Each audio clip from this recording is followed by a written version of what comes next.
10th grader Cash Orta.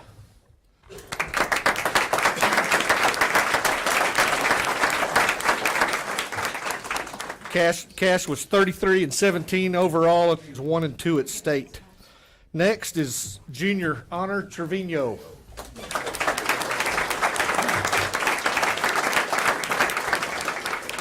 Honor was 47 and 4 overall. He was 5 and 1 at state, and he brought home the bronze medal in the 5A boys division.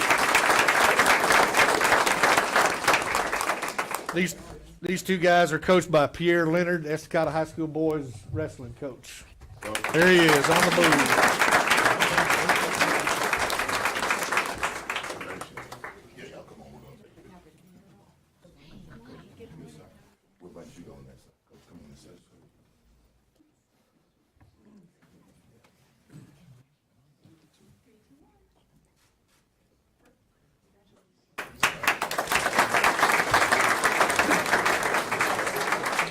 From the Lubbock High boys team, senior Reese Daniel.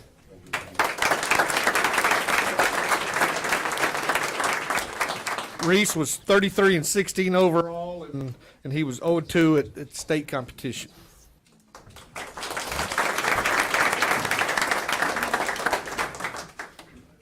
Next is senior state champion Keegan Davis.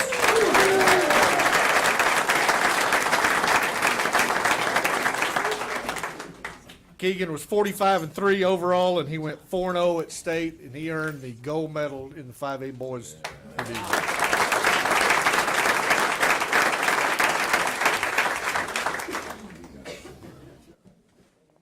Next is sophomore Fernando Diosis.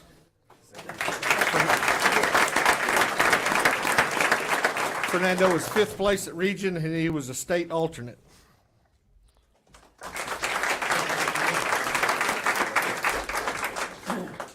Next is 9th grader Jackson Russell.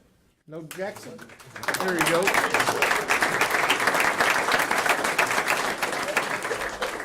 Jackson was 20 and 5 overall, and he was 1 and 2 at state.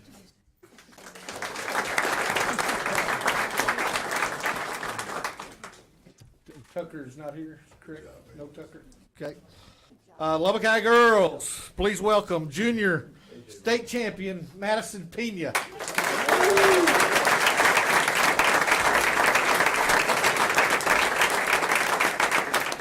Madison was 38 and 2 overall. She was 4 and 0 at the state competition, earning the gold medal in the 5A girls division.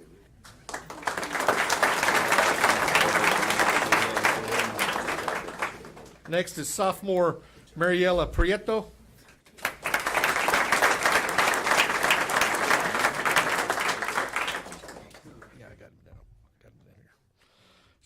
She was 5th place at regions. She was a state alternate.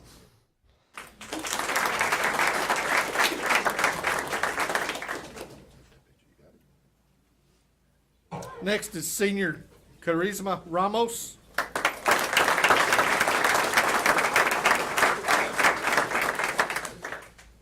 Charisma was 36 and 8 overall and 4 and 1 in state, and earned the bronze medalist.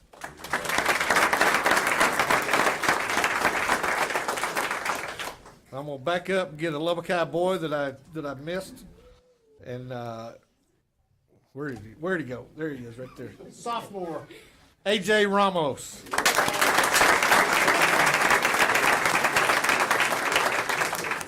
AJ was 40 and 10. He was 2 and 2 at the state competition.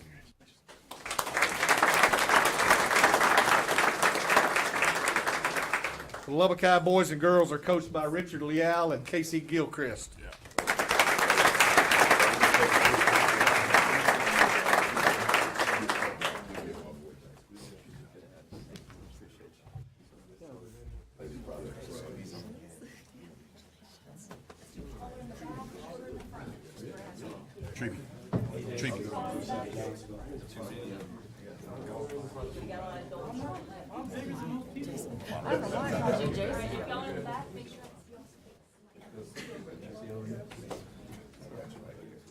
Y'all in the front, make sure you guys have y'all.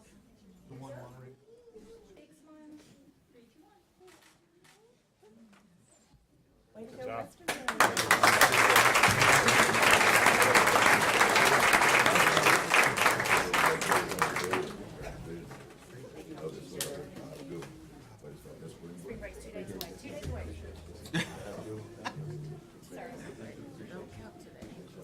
Okay, we have two state qualifiers for Monterey High School, one boy and one girl. I don't think our girl competitor is here today.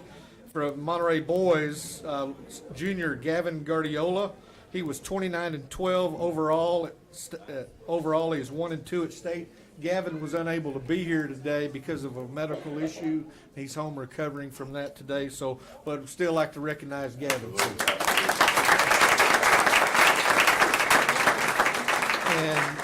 And from the Monterey girls program, senior Donavea Rodriguez, she was 38-13 overall. She was 1-2 at state. So please recognize Donavea. And representing Monterey is girls coach Becky Arroyos is here, and representing the boys side, Judd Thrash, MHS athletic coordinator is here somewhere, representing on the boys side. So congratulations to our wrestlers.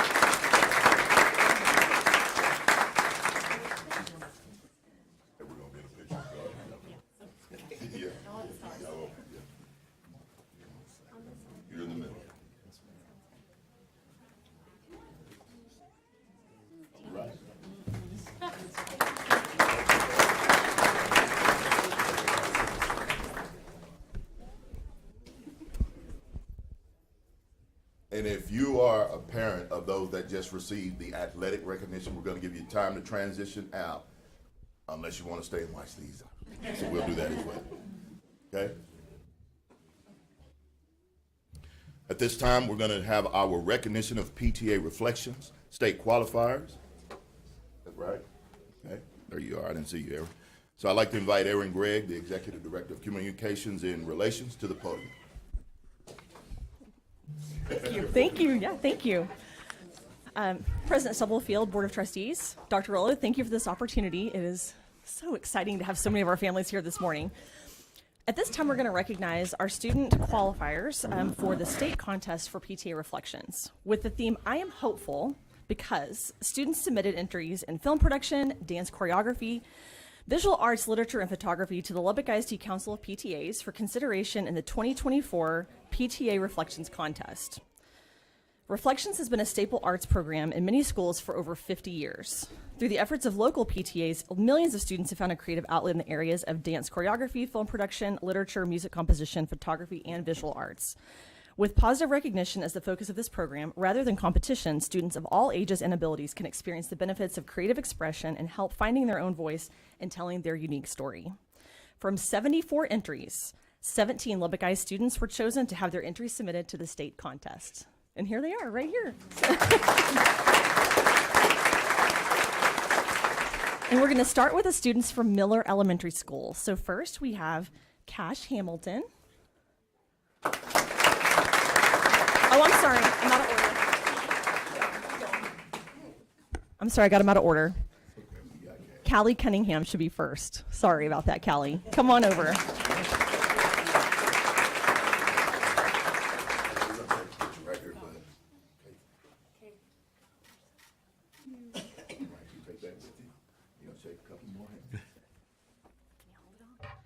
Okay, and next for Miller, we have Morgan Rancourt.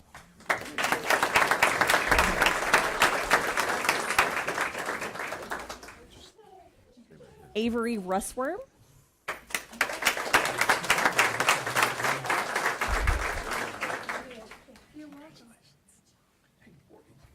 And Cora Smith.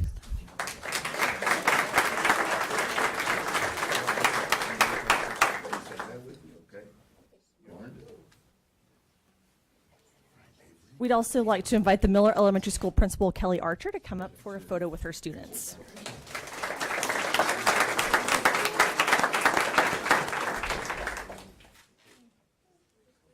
We're going to get the rest of the Miller students to come back.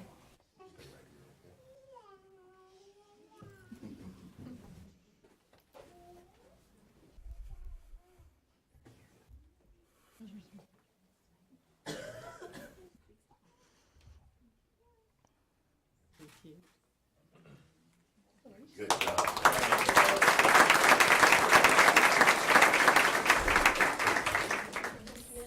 Next, we have students from Roscoe Wilson Elementary School. Andy Murphy Ward.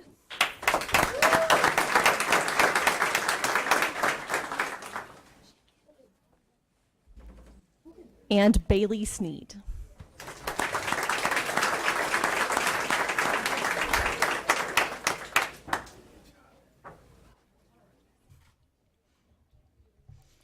And we'd like to invite Stacy Stevens, the Roscoe Wilson principal, to come have a photo with her students. She's in the hallway. Here she is.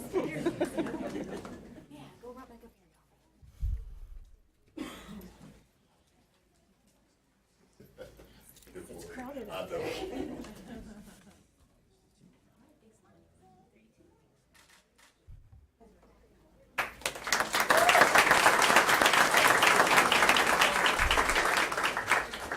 Next, we have students from Ramirez Elementary School.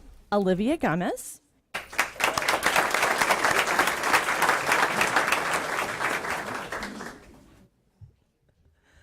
We also have Jackson Heron.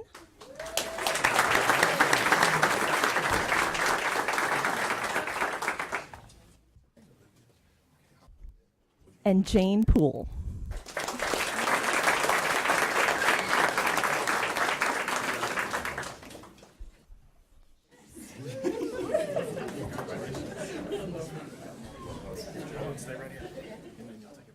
The principal at Ramirez is Melissa Hernandez. Melissa, come on up for a picture.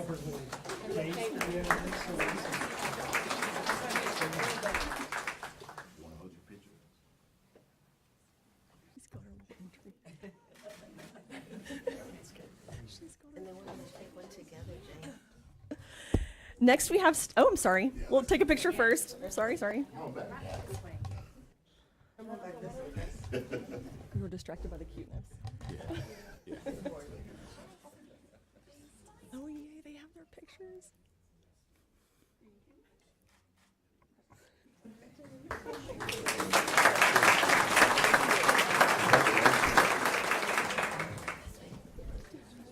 Next, we have students from Evans Middle School.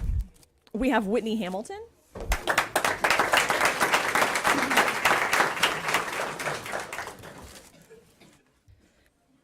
And Braylon McKinney Richardson.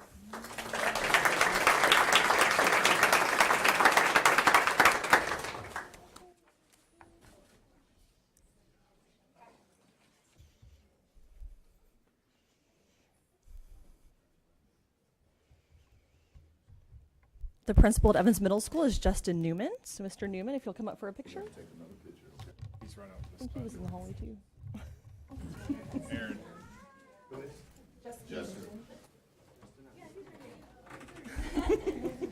Oh, these are the medals. All right. That's these medals. I'm gonna put them on.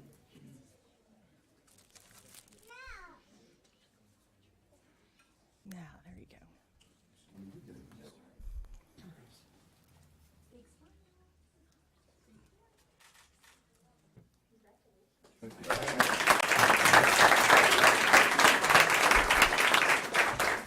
Next, we have Hutchinson Middle School, and we have Samantha Cunningham.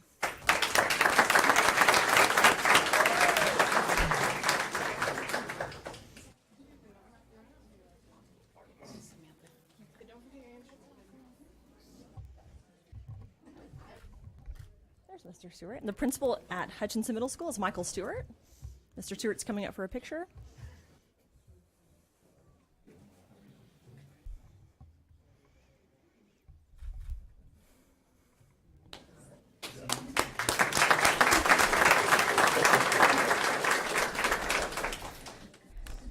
And last but certainly not least, we have Allison Phillips from the Talking to School for Young Women Leaders.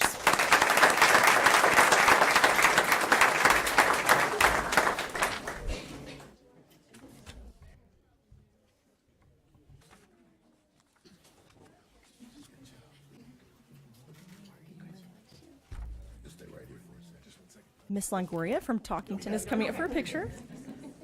Let's go this way a little bit.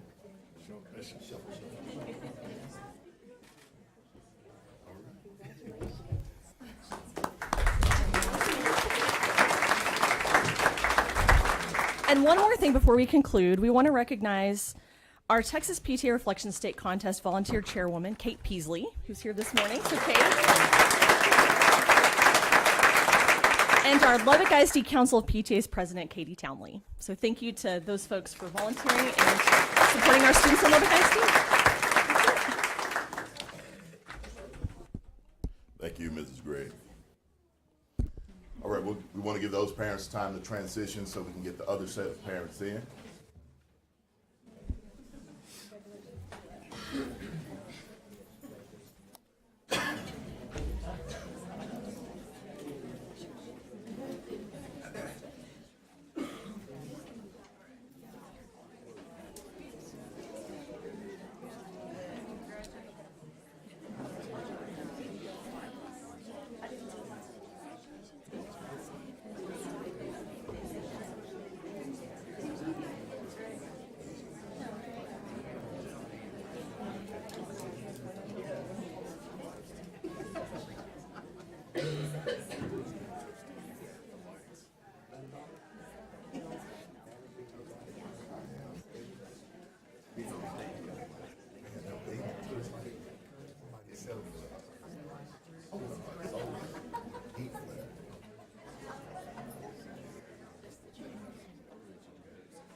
Okay, I think we're about ready for our next section of recognitions.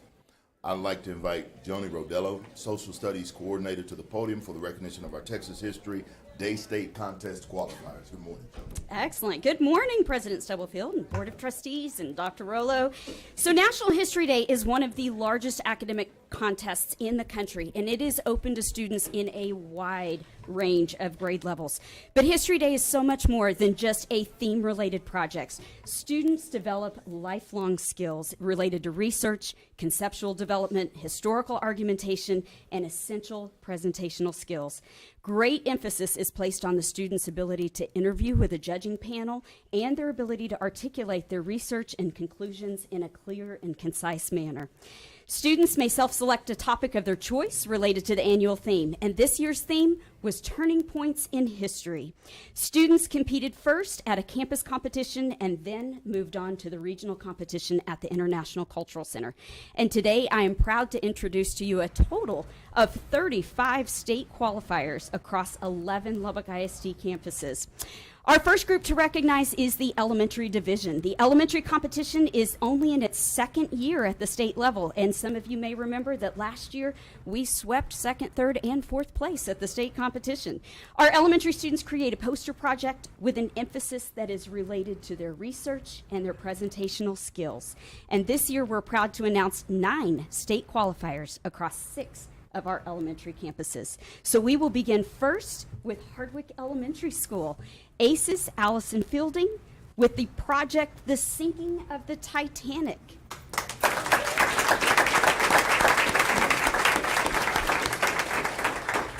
ACE's teachers are Lori Holt and Carrie Lowe, and his principal is Stacy Stewart.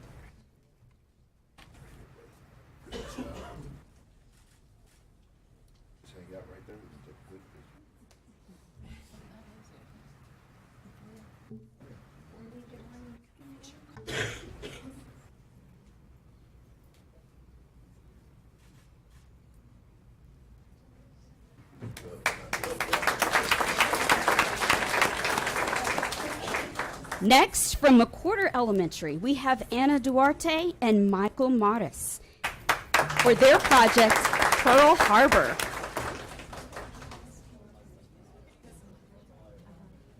Their teacher is Kim Creighton, and their principal is Becca Navarro.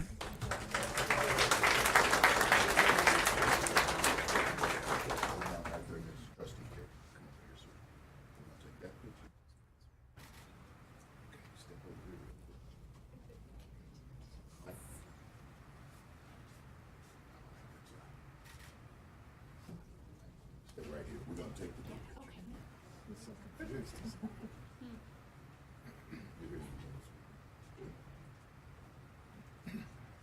I'll slide over just a little bit.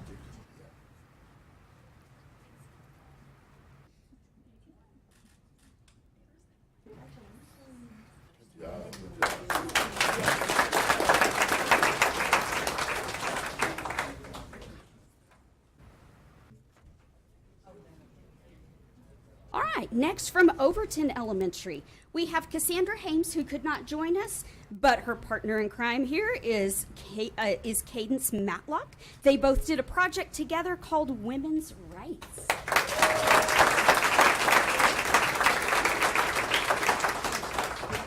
Their teacher is Gloria Rodriguez. Their principal is Kevin Boo.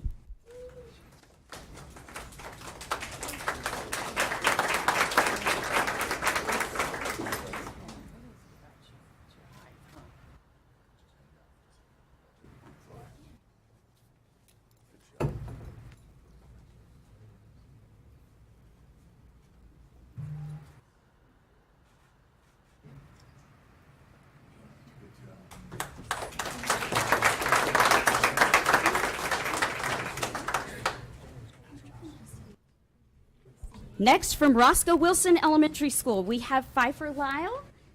Her project was the San Francisco earthquake. Pfeiffer's teacher is Keegan Rodriguez, and her principal is Stacy Stevens.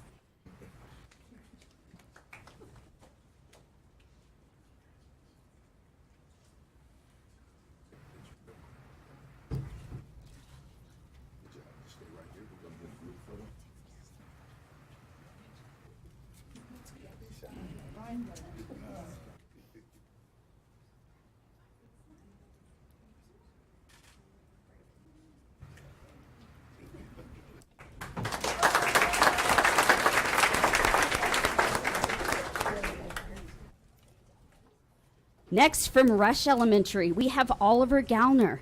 His project was called the Space Race.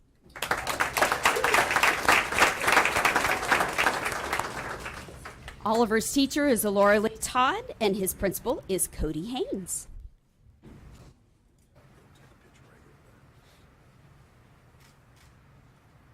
Hang out right here. We'll take another group picture. Is that okay? Yeah, of course.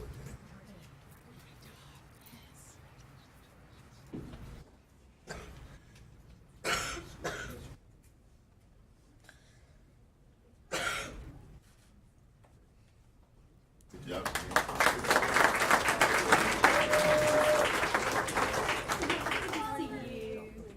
And finally, from the elementary division, we have from Smith Elementary School, another partner project. Otis Goodlett could not be here with us this morning, but Kingston Williams certainly is, to represent their project, The Black Death.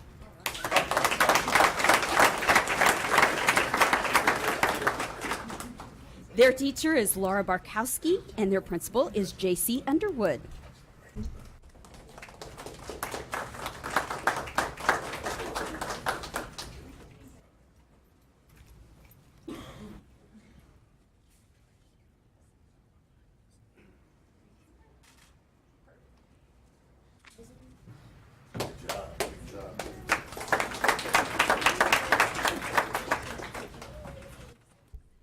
As we move on to our senior division, students at the secondary level have the opportunity to present their research in one of 5 ways, including a traditional exhibit board, an academic paper, a website, a video documentary, or a live performance. The following secondary students also qualified for the state competition.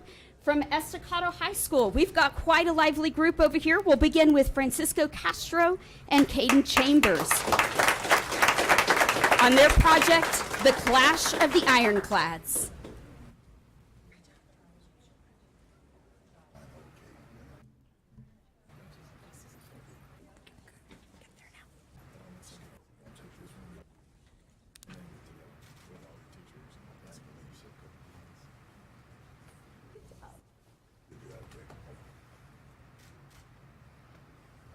We're gonna come back and take a group photo. More Estacado, please. Okay. Next from Estacado, we've got Lourdes Castillo, Rose Salinas, and Adina Gutierrez on their project, the American Red Cross.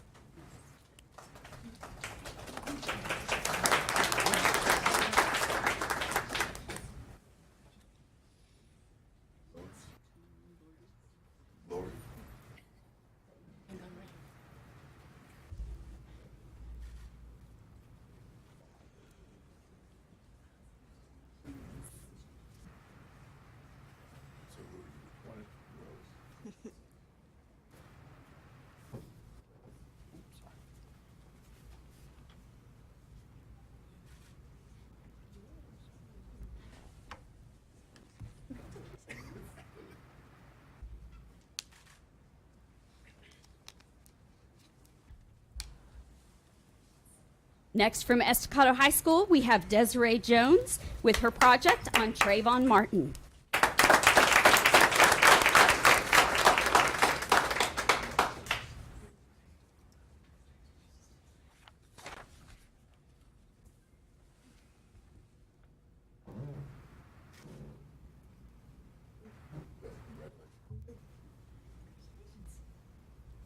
Next, from Estacado High School, we have Zavin Russell with his project on vaccines.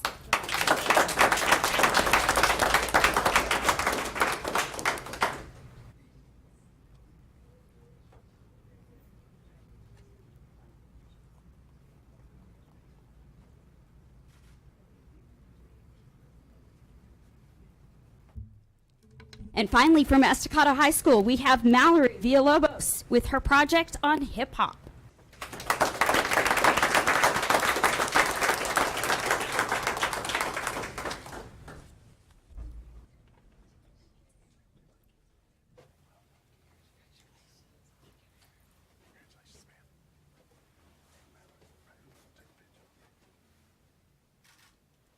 And the teachers from Estacado High School were Tyson Wilson and Jordan McEwen.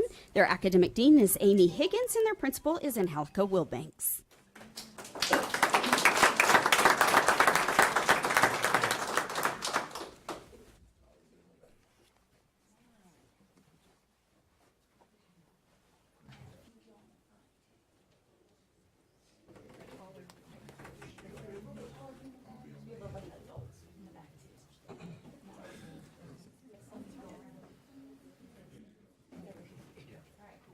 In the back, because she's tall.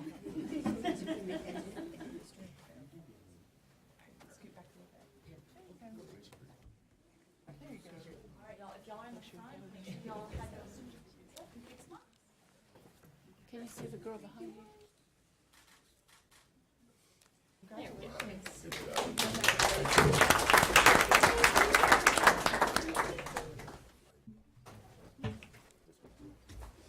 And the next group of students that we have to recognize is our junior division middle school competitors. We'll begin with Evans Middle School. We have Jade Calantes and Natalie Olivares with their group website, The Development of the NCAA.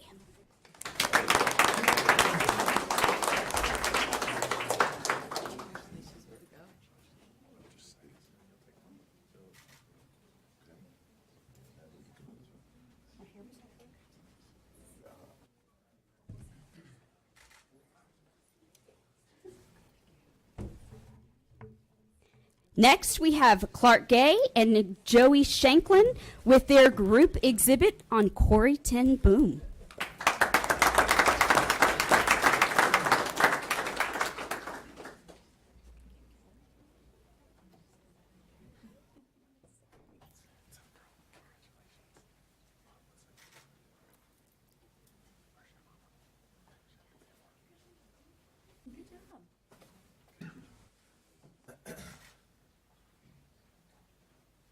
Next, from Evans Middle School, we have Avery Sparks and Addison Sparks doing their group website on the Holocaust.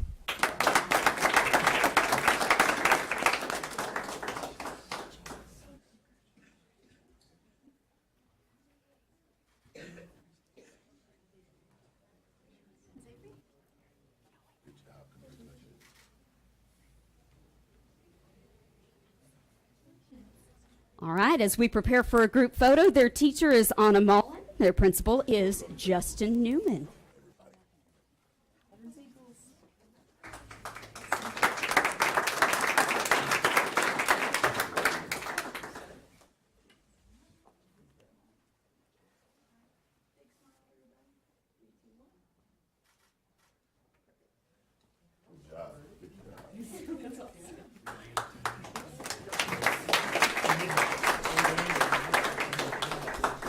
Our next middle school to recognize will be Hutchinson Middle School. We'll begin with Holden Melendez with an individual documentary on the comic propaganda in World War II. Wow.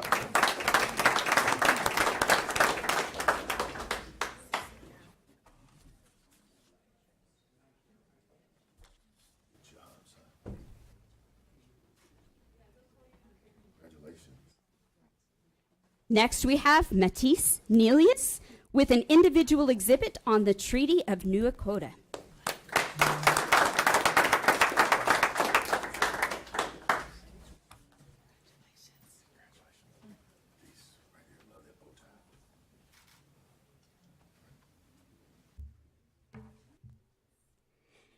Next, we have Marsale Sunpa with her individual performance on Pompeii, The Walls Came Tumbling Down. She was unable to be here this morning. Finally, I want to invite everyone back for their photo and their teacher, Lucas Dines, and Principal Michael Stewart.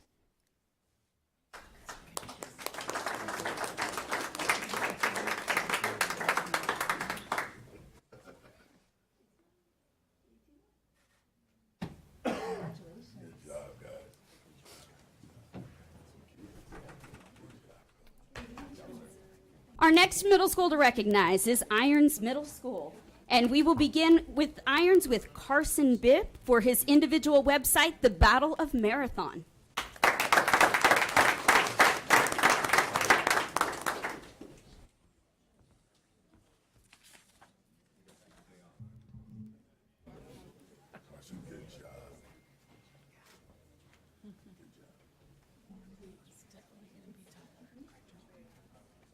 All right, next from Irons, we have Carson Copeland and Ryan Gonzalez for their group documentary, Buddy Holly, A Musical Turning Point.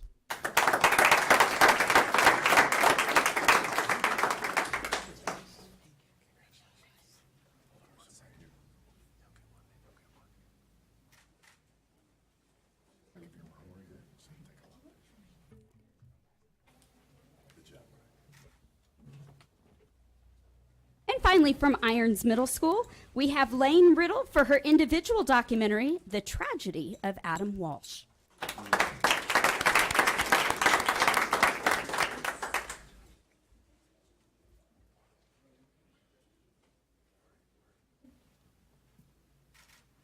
The teacher for these students is Gabriel Madrid. Their principal, of course, is Dr. Tommy Duncan.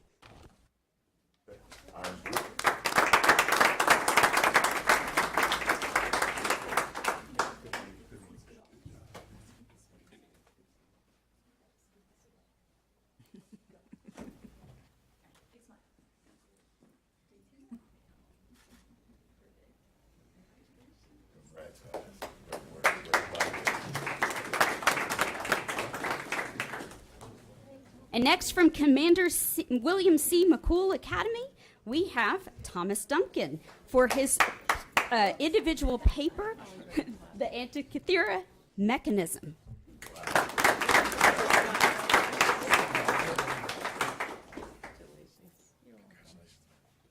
Wow, great project.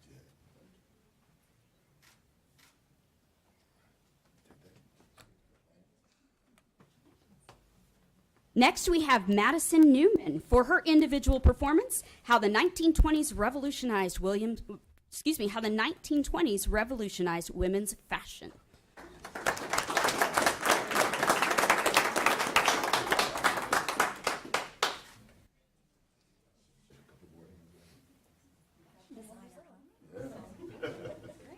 And finally, from Commander William C. McCool Academy, we have Cressida Filiha with her paper, The Introduction and Development of Joyo Kanji.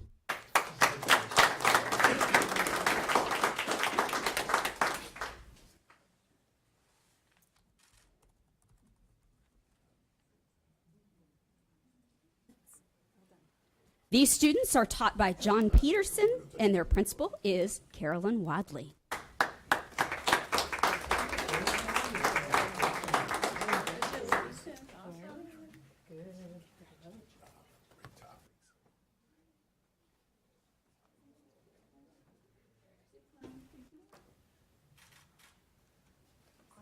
Good job, ladies. And our final state qualifier for the morning, last but certainly not least, from Talkington School for Young Women Leaders, her second time around the dais this morning. This is Allison Phillips for her individual exhibit, The Start of World War I.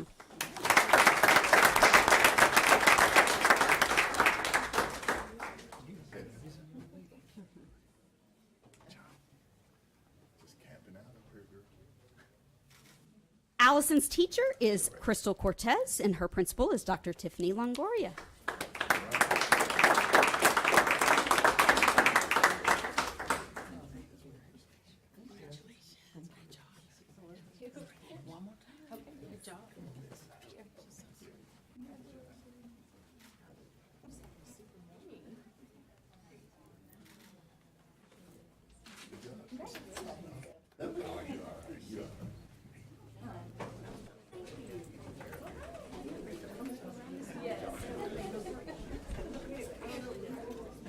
Okay, we're going to take a just brief moment as we transition to let the Skills USA parents come in. We want to thank everybody for the historical recognitions. Thank you, Mrs. Rodello.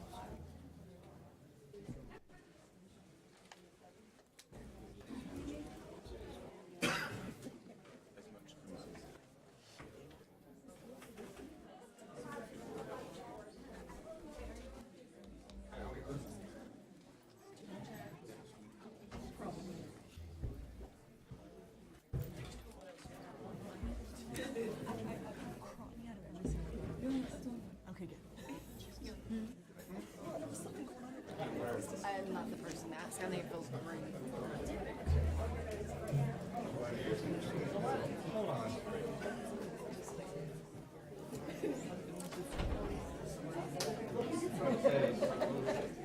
Yeah, y'all can have to go up there.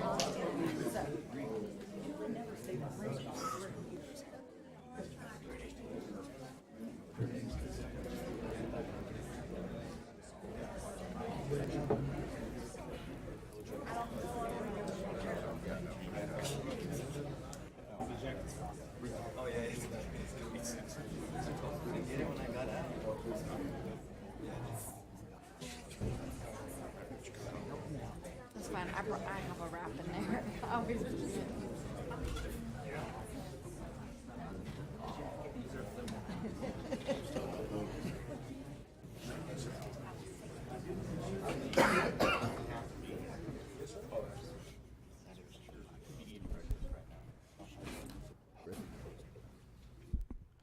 Continuing with our recognitions at this time, I'd like to invite Ann Archer, the principal of the Byron Martin Advanced Technology Center, to the podium for the recognition of our Skills USA state qualifiers. All right, good morning. It is skills time at the ATC. We only had 107 qualify to go on to state this year, but we're not recognizing all 107 today. We're going to recognize approximately a third of those, but just in case you don't know, Skills USA is a wonderful program that allows our students to compete not only in the trade and industry skills that they're learning, but also in competitions having to do with leadership, employability, and just overall citizenship. So it is a program truly dedicated to helping provide a workforce after students leave our house. So we'll start out with our automotive technology state qualifiers. First, we have Veronica Acosta from Coronado High School.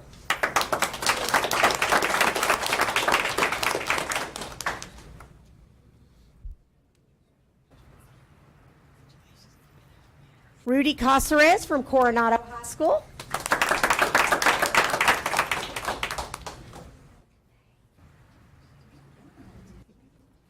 Christopher Fortner from Coronado High School.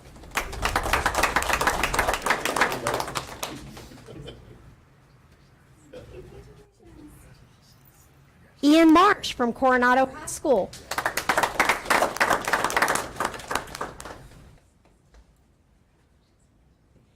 Jay Stribling from Coronado High School.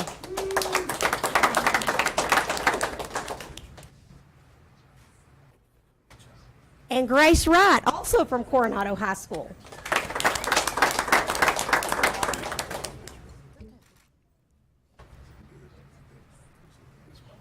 Amajay Mitchell from Lubbock High School.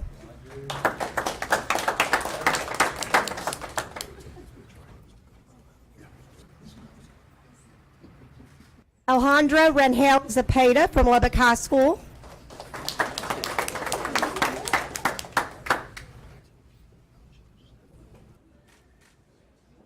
Sean Reed from Lubbock High School.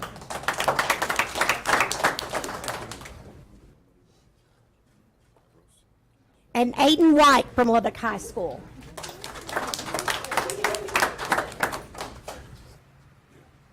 Kirian Castillo from Monterey High School.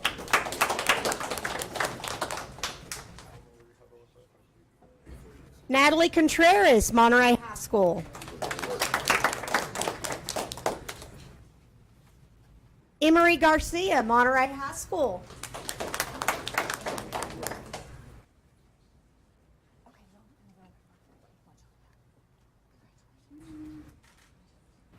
Kobe Hewitt, Monterey High School.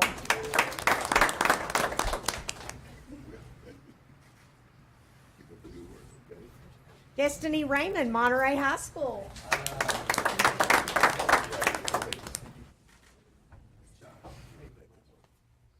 Trey Shaw, Monterey High School.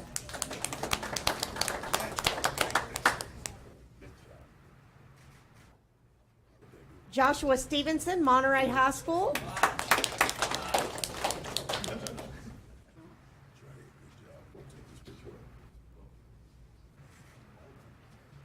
Anaya Jones, Talkington School for Young Women Leaders.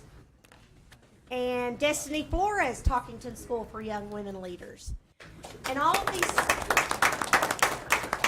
of these students are coached and taught by our wonderful teachers, Mr. Mario Guerrero and Mr. James Salazar.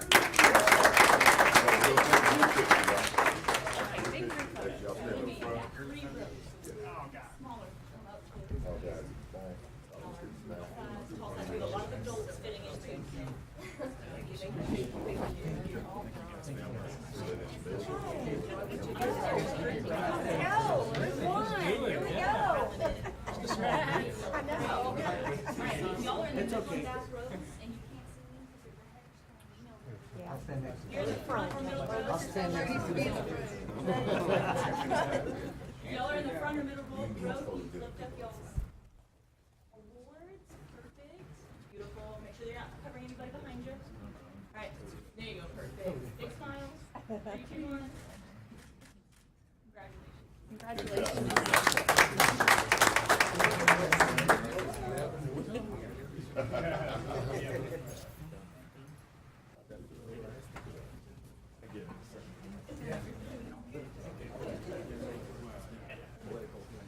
Good work. Good luck.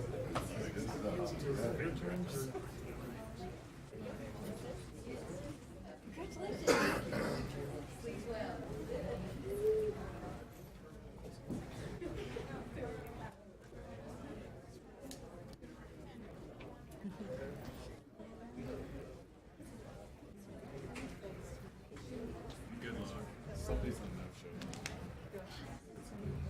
Okay. Our next group represents students from our Construction Technology Department. First, we have Isaiah Castillo from Coronado High School.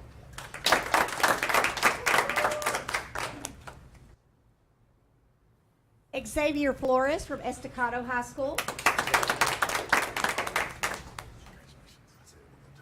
Isaiah Cadillo from Lubbock High School.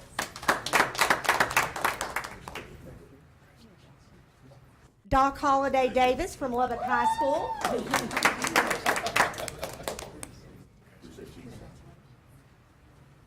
Xavier Morales from Lubbock High School.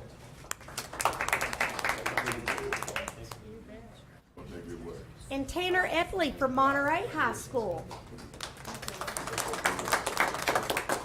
And these students are coached and taught by their teacher, Mr. Trevor Hust.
All right, and now we're going to recognize students from our electrical, plumbing, and HVAC program.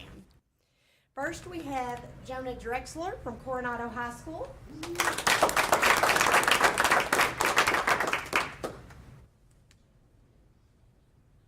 Stephen Diaz from Lubbock High School.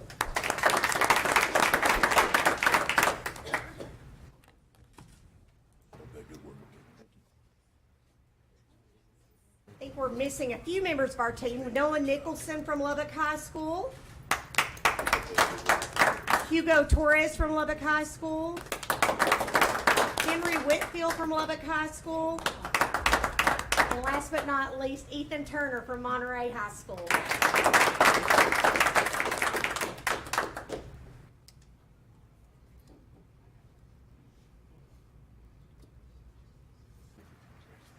Oh, sorry.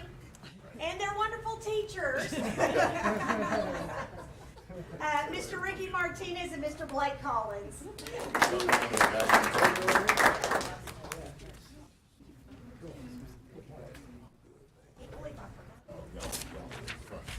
don't know. Yeah, they all hit on it.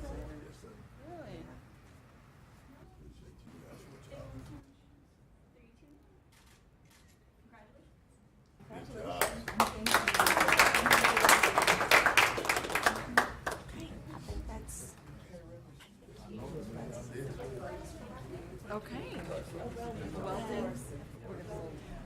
There may have been a mix-up on communication. Okay. So we'll just catch you next time. Awesome. Thank y'all very much. That's last week.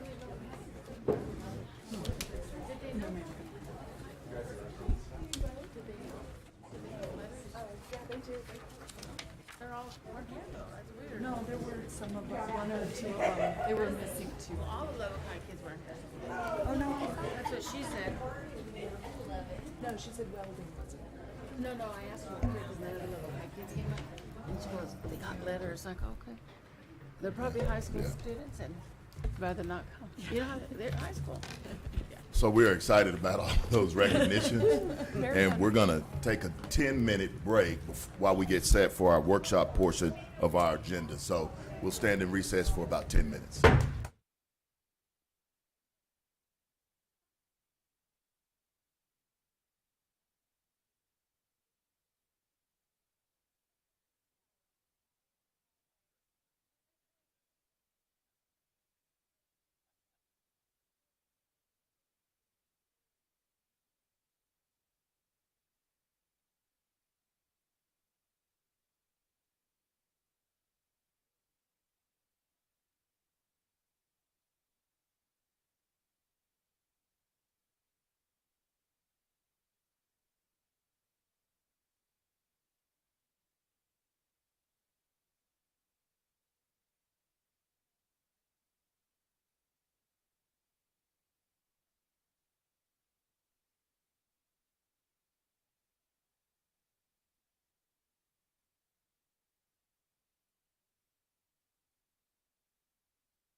7:58 a.m.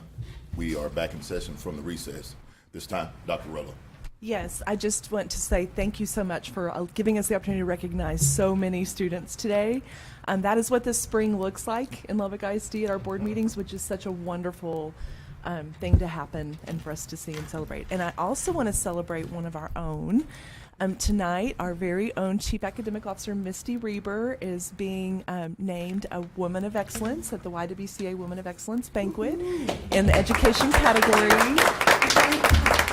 And she is very deserving of this honor, and we are so blessed to have her leading academics in Lubbock ISD. So congratulations, Misty. Thank you. Thank you so much. Congratulations, congratulations. Trustees, any So comments? deserving. Go ahead. Goodness, I'll let you guys go ahead. There's just so much to say. I'll go ahead and go. There's just so many kids that we recognize today, again, time and time again, during workshops or during our regular meetings. And again, we say the same thing because it's so true. Our kids work hard. Their parents get up. They help them.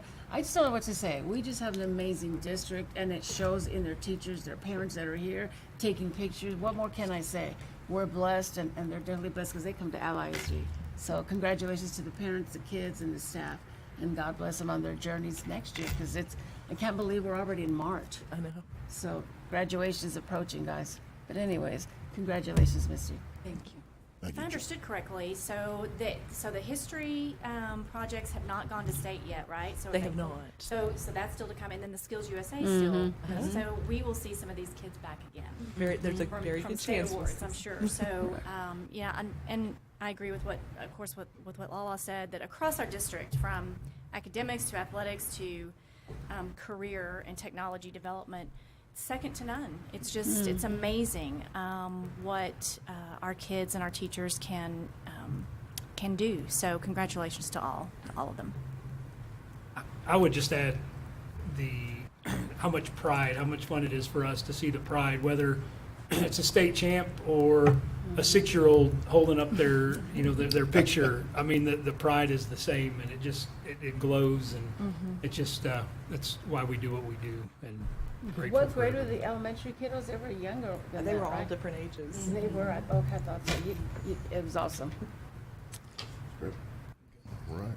Thank you, trustees. I second everything that's been said, and congratulations, Misty. Thank you. We look forward to it this evening. Thank you. This time, we will continue with the workshop portion of our agenda, and I'd like to invite Mrs. Margaret Del Toro, bilingual ESL coordinator, to the podium for the bilingual ESL program presentation. It's almost like we need theme music. I was thinking, man, I know how to really clear a room. Good morning, Board of Trustees. Thank Good you morning. so much for having me this morning. I am Margaret Del Toro.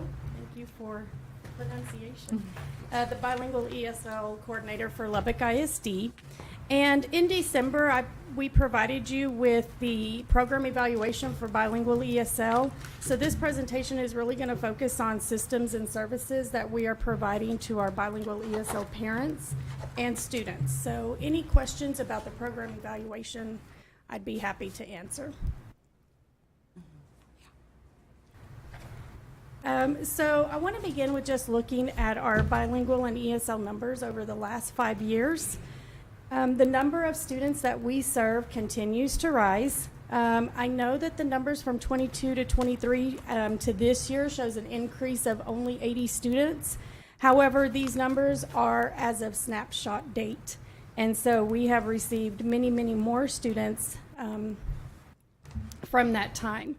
So our numbers for students that are new to the country have been growing. So the last number that I saw at the end of January, our department had tested 200 more students than the same time last year. And so I'm going to run before we leave for spring break the numbers that we've tested as of tomorrow. So I will explain how we're serving our newcomers above what is required by the state. Currently, we have a little over 1,700 emergent bilinguals in our district. So as you can see from this chart, Spanish is the most spoken language by students and or our parents. We continue working with district personnel to provide information to our parents in Spanish. For our other languages that you see listed here, we also work with Texas Tech, our foreign language department, and other offices to find speakers of that particular language who are willing to interpret information for parents. We also have a device called Pocket Talk where it has over 84 different languages on it that you can speak into, and then it'll translate it into whatever language is needed for the parent or the student. With ESL being our biggest population, I'd like to start with just giving you some information about our ESL programs. The first part is our students, when they enter into Lubbock ISD, we at the most of the time serve them at their home campus when they're ESL. We've done an ESL addendum in collaboration with HR that was started last year that's given to new hires.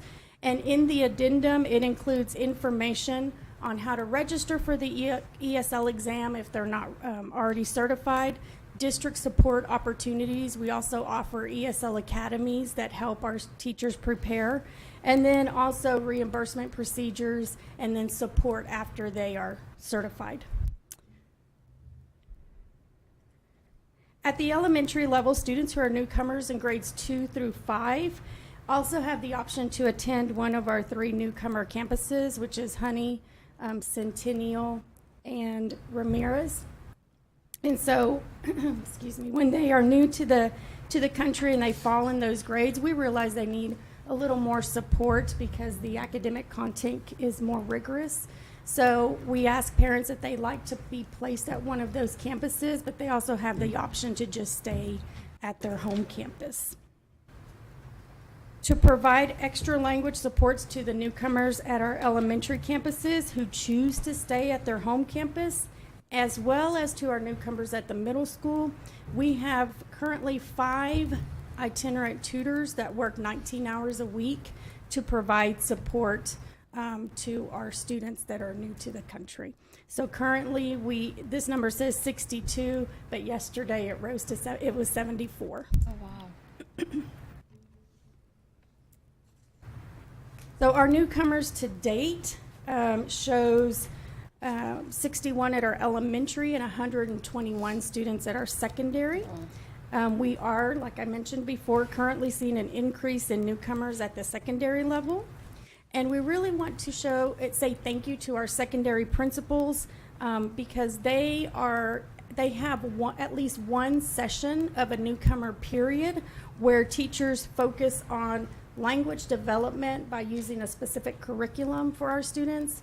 And this can be, when do I use Mr., Ms., Mrs.? You know, those 2, 2, and 2, you know, the things that can be confusing for students as they're learning language. So thank you to our middle and high school principals for allowing us that period or two to really focus on language development. So for emerging bilinguals and students who are receiving ESL services, those services are provided by the classroom teacher who is ESL certified for the majority of our students. For our teachers who are not ESL certified, we had to submit a waiver to TEA at the end of October. The waiver asks for the number of teachers who are not certified in ESL and have emergent bilinguals, as well as a comprehensive professional development plan in language acquisition. So this year we had 83 teachers that were included in the waiver. Last year we had 71 teachers that were included on that waiver to TEA. So part of the waiver is we looked at data of the 83 teachers this year, 20 were on that waiver last year. And so we're really working with teachers and administration to help us encourage them to become ESL certified. Of the 71 teachers that were on the waiver last year, 16 of those teachers have left our district. Oh, wow. And then our comprehensive professional development plan, our teachers that were on the waiver will participate in that. It's a Google Classroom course that focuses on comprehensible input as well as creating a language-rich classroom.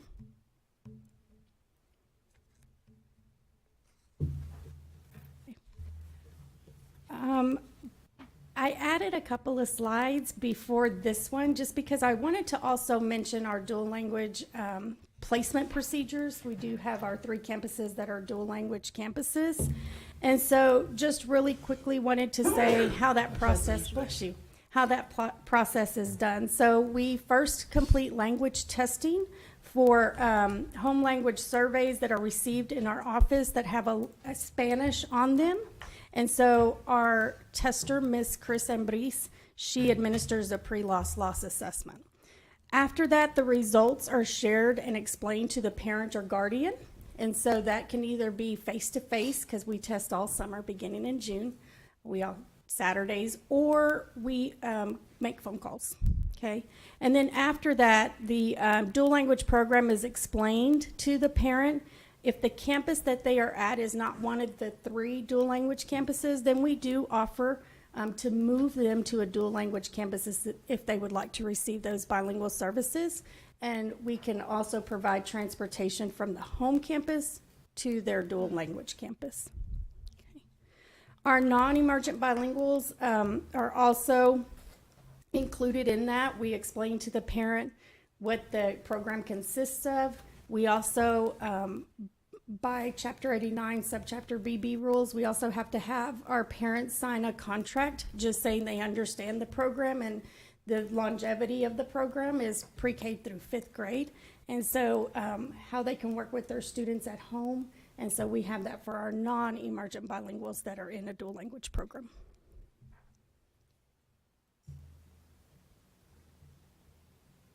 Lastly, our bilingual, oh, no, it's not lastly, sorry. Second to the lastly, we have our bilingual ESL summer school. And so the purpose of our summer school is to focus on language development and essential knowledge and skills, but also the effective linguistic and cognitive needs of our emergent bilinguals. Affective plays a huge role. As many of you know, if you've walked into a place where you don't know very many people, your affective filter is high. But the minute you see someone that you know, it starts to lower. And as you make friends, it gets lower. So then input or what I'm learning about can take place more easily. For the next school year, for them to participate, they have to be rising kindergarten and rising 1st grade. So our summer school this year for EBs will be the entire month of June from 8 to 3. We are required to have 120 hours of instruction, so that's the whole month of June.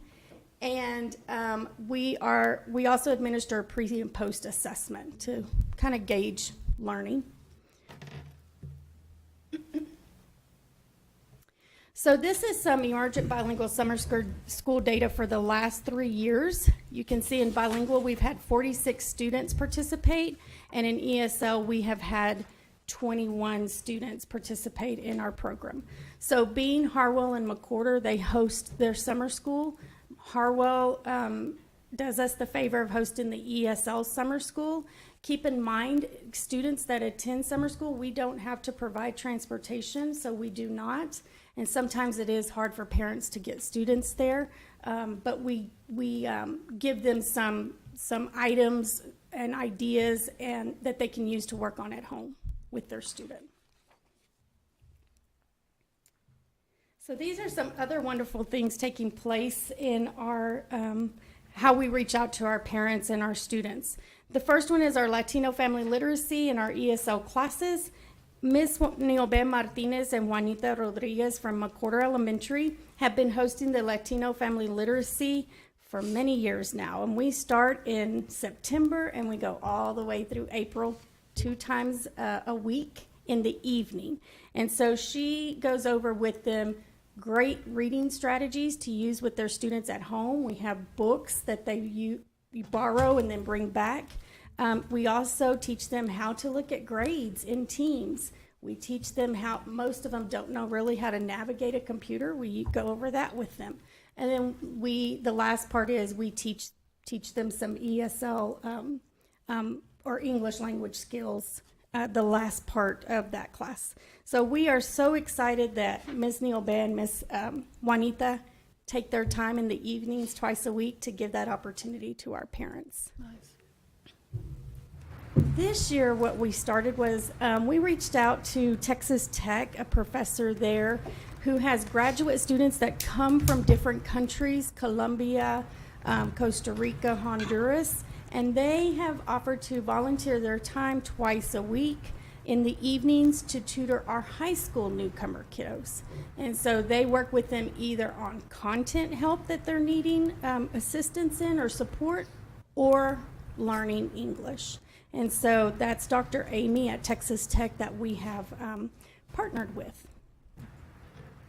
So lastly, I'd like to close just with our division mission statement.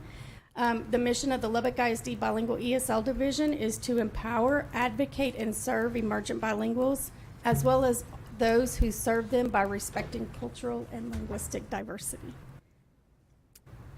This is my division team, and thank you so much for having me this morning. If you have any questions, I'd be happy to answer. I do. Yes, ma'am. Thanks for adding those ones. I think that was because of the questions I was asking Misty, so I appreciate you putting those on there and talking to us about it, because I had a couple of questions. First of all, thank you for all that you do with our students. I know it's not an easy task, you know, with our kids, especially learning the English. That's supposed to be one of the hardest languages to learn, and I get it. But I kind of was, when I say confused, I guess I don't understand it. When you say the kindergartners and the first graders, they get tested, and that's in the summer, right? And that's in order for them to take emergent Spanish? Those kids that want to. Can you explain a little bit about that? Sure, you're referring to the dual language Yes, program? yes. So any student whose home language survey comes in with Spanish on it, they are tested in Spanish with the loss as well as English. Now, if they fall in the elementary grades, that's when we can speak with parents and ask them if they would like to participate in the dual language program. Okay, that makes sense. Yes. So, so students that just want to do the emergent, can you explain that part, the emergent Spanish? Those are students that are wanting to take Spanish, or their parents want them to I take think the she's Spanish. talking about The Spanish enrichment, if you immersion. will. Oh, Which okay. one? Spanish immersion at Yeah, Maria's. that's the one. Yeah, that's the Okay. one. The Spanish. And, I should have said Spanish immersion. I didn't think. And because Spanish immersion is really, it is kind of the flip side of our program, where emergent bilinguals, our role is to support our students in learning English, whereas immersion, Spanish immersion, are English speakers Right. learning Spanish, right? Right. And so they don't fall under our umbrella. And so I don't know if I can speak to that process just because I'm not involved Who does in that? process. So it's in Misty's house, and the students who want to participate in Spanish immersion, that's just an option for families to choose. But their English skills need to be strong in order to be in that, because most of their instruction during the day will take place in Spanish. Right, like so we wanna- Harwell. It's a great program, because we know that kids are coming from Southwest Lubbock. There's a Now Harwell sorry. is dual language. dual language, yes. That's just my a remix. right. My Yeah. granddaughter took the one at Harwell, and I'll tell you what, I wish you guys could hear her speak it. I just she out And taught her older sister. She took her test, her Yes. tech, and she passed them with A's. That says a lot for a sixth grader. And the programs at Harwell, McWhorter, and Bean are two-way, so they also Okay. have That- English yep. speakers in the same classroom as emergent bilinguals, where they learn from each other. And that is, those students are, I guess, recruited. Every Bean, Harwell, and McWhorter have recruiting meetings for parents that they hold, and if they're interested, then they're added to a list, and we can explain to the parent, what does dual language really mean? So does Harwell still practice the Gomez and Gomez? No, ma'am. That went out probably Yes. about 4 They're or 5 years ago. 90-10. Okay. And okay. McWhorter is Gomez and Gomez, Yes. and Bean is a simultaneous 50-50. Okay, I thought so. You've answered my questions. Thank you so Thank much you. for all you do. I appreciate it. I just think we need more Spanish teachers out there, because I think that we have that growth is there, and I think you've seen it. I do too, and, Yeah. Unfortunately, my daughter is a teacher here in Lubbock, but not a bilingual teacher. Darn. So what can we do to make that grow? What is it we can do? I mean, because you know what? It's lacking. And you know that better than I do. We've had conversations with Texas Tech as well as to how can we recruit students to take part in this profession, especially bilingual certification. Sure. I think a lot of it has to go back to families and not encouraging their children as much to participate in college courses and becoming certified teachers. And so do what Mr. Sanchez did. Go to El Paso. That's where he got his staff from. We have recruited in different parts of the I know, state. but I mean, you know what? I feel like I take that personal when I feel that we failed at something because we don't have enough dispatch. And I realize it's across the state of Texas. It's not just here because I did my research. I actually called up some schools and they're struggling too. But they've actually gone to the extreme and gotten teachers from other places and they've been successful. And that's why Sanchez was so successful at Harwell. So kudos to them, and the bilingual certification test is one of the hardest exams to take and pass. That's what I've been told. So if there's ever anything we can do to make that program grow as far as teachers, by all means, whatever we can do to help, we're here to help you. Thank you. But thank you for what you've done.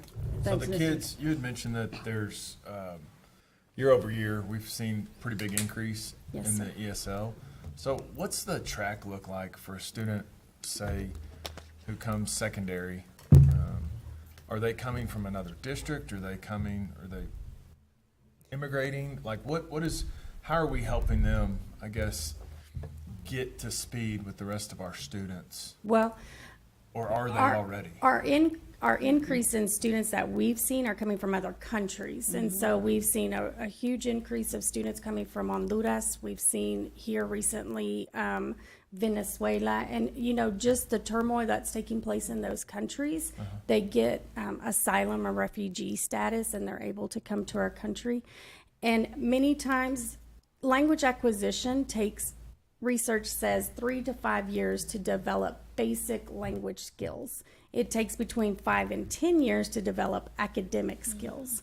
And so one of the things we're doing is the ESL newcomer class periods at our middle and high schools. That's one thing. Another thing is our itinerant tutors, to give them an extra layer of support that works with them with learning English. And the third way is teaming up with Texas Tech to offer those night classes to where they can come and gain more knowledge either in the content that they're needing assistance in or in learning English. So those are 3 ways we help our newcomers. But like on average, how far behind are these students coming? I mean, are they? It just varies by student. If they had the educational opportunity in their country, the transition is very quick, just because they have background knowledge to build on. If they weren't, we've seen some students who have lived in the hills and countries, the hills and mountains of their country, and so their opportunity wasn't as affordable. So we have some work to do with those students. Challenge. Are they still required to meet the same STAR standards? Yes. That's stupid. Yes. So, Margaret, thank you for your work and thank you for your presentation. You mentioned early on in the presentation that the students or the families have an option to stay at their home campus or transfer to one of the other campuses. What does that usually look like? Do most tend to stay or most transfer? Well, I'm going to split that, if that's okay, into the 2 populations. So my ESL students, those who are not Spanish speakers, tend to usually stay at their home campus. And so when they do, those are the students that we add to our itinerant tutor list, just to provide that extra layer of support. For our dual language students, I would say 90% of the time, they move their student to a dual language campus. Okay, that's very interesting. So when you say most of them are coming from out of the country, and I know we said that we don't offer busing during summer school, are we having that conversation? Because the assumption that I would make is that familiarity with navigating this city or navigation through the resources in this city is going to be somewhat of a challenge. So like, how many of them actually know how to navigate well to their campuses? That we have never offered busing for that summer school program. To do so would be an add and in budget, a substantial one. Would it be worth the conversation if transportation is an issue, how many of them are citing that transportation? Do we do a survey that, transportation needs or something that are hindering our students here? No, I have not, just because it is optional. And so many of our parents that even live close to the campus, they'll bring them for 2 weeks, and then the last 2 weeks they're gone, or, it just, it's summer. Yeah. And so we've even had parents that have carpooled, and when they hear it's optional, especially you're talking about your pre-K going into kinder's going into first babies, parents want to keep them at home and keep them close. So we can take a survey of our parents. Just a question, and then the more specific survey I would want to know about is, did we do an exit survey on the 16 that left? The 16 that were given the waiver? The 16 teachers? So all of our staff do an exit survey. So we haven't dug into those specific 16 staff, but we certainly could. Yeah, I would be interested in that, right? Just if we need those teachers, which we obviously do, right? And they're getting this waiver, are they taking it and using it somewhere else? Is what I'm wondering. Those were teachers taking the ESL certification, Right. and they were getting support and preparation to take that certification. You have to have that anywhere that you teach. Gotcha. So, Okay. yes, they just didn't complete the course. So they were being allowed to teach. Right, Yes. because of the waiver. Probation. Yes, Yes. yes. Gotcha. Okay. So it's not something they could take with them anyways. It's a Well, the waiver for that certification- particular Certification district. You can. Right. No, I'm talking about waiver you can't. Right. Is by No, Exactly. and that'll depend on if they move to a new district, Right. and they have EBs in their classroom, they will probably be included in the waiver for that school district. If they don't have EBs, they won't be Right, included in the that was, waiver. yeah, I'd that was my almost point. rather than them leaving, and then that's a very valid point. I'd almost be curious to know if they actually obtain their certification. Yeah. Because I wonder if the vast majority, much like our adjunct program, where we got people who work all year and they're not trying to get certified. And I wonder if that's the same. So just from the district's perspective, we reimburse those teachers that we're supporting and helping them. Once they get certified, the district reimburses them for the cost of their certification. There's no additional stipend for the ESL students, for the ESL teachers, but for the bilingual teachers, we do offer a $5,000 stipend. So they get their teacher pay like every other teacher, and then on top of that, a $5,000 stipend once they are fully bilingual certified and they're teaching in a bilingual course. So out of all the teachers you were referring to that are here now, did any of them get certified? On the waiver, Yeah. I'd have to look them Oh, up. okay. And I just go to SBEC and look up their certifications on Got you. SBEC to see if ESL is on there. So just to be clear, ESL, the certification does not come with any additional stipend. No, sir. It seems We challenging. Texas Try has to over, encourage all of our teachers to Yes. get their ESL certification. and Texas has over 1 million emergent bilinguals across the state. We have surpassed California. And so it would behoove any educator to use those best strategies. It's Jeez. becoming a standard that you get your regular teaching certification and an ESL certification across the state of Texas. We're talking about general education teachers across Right. the district.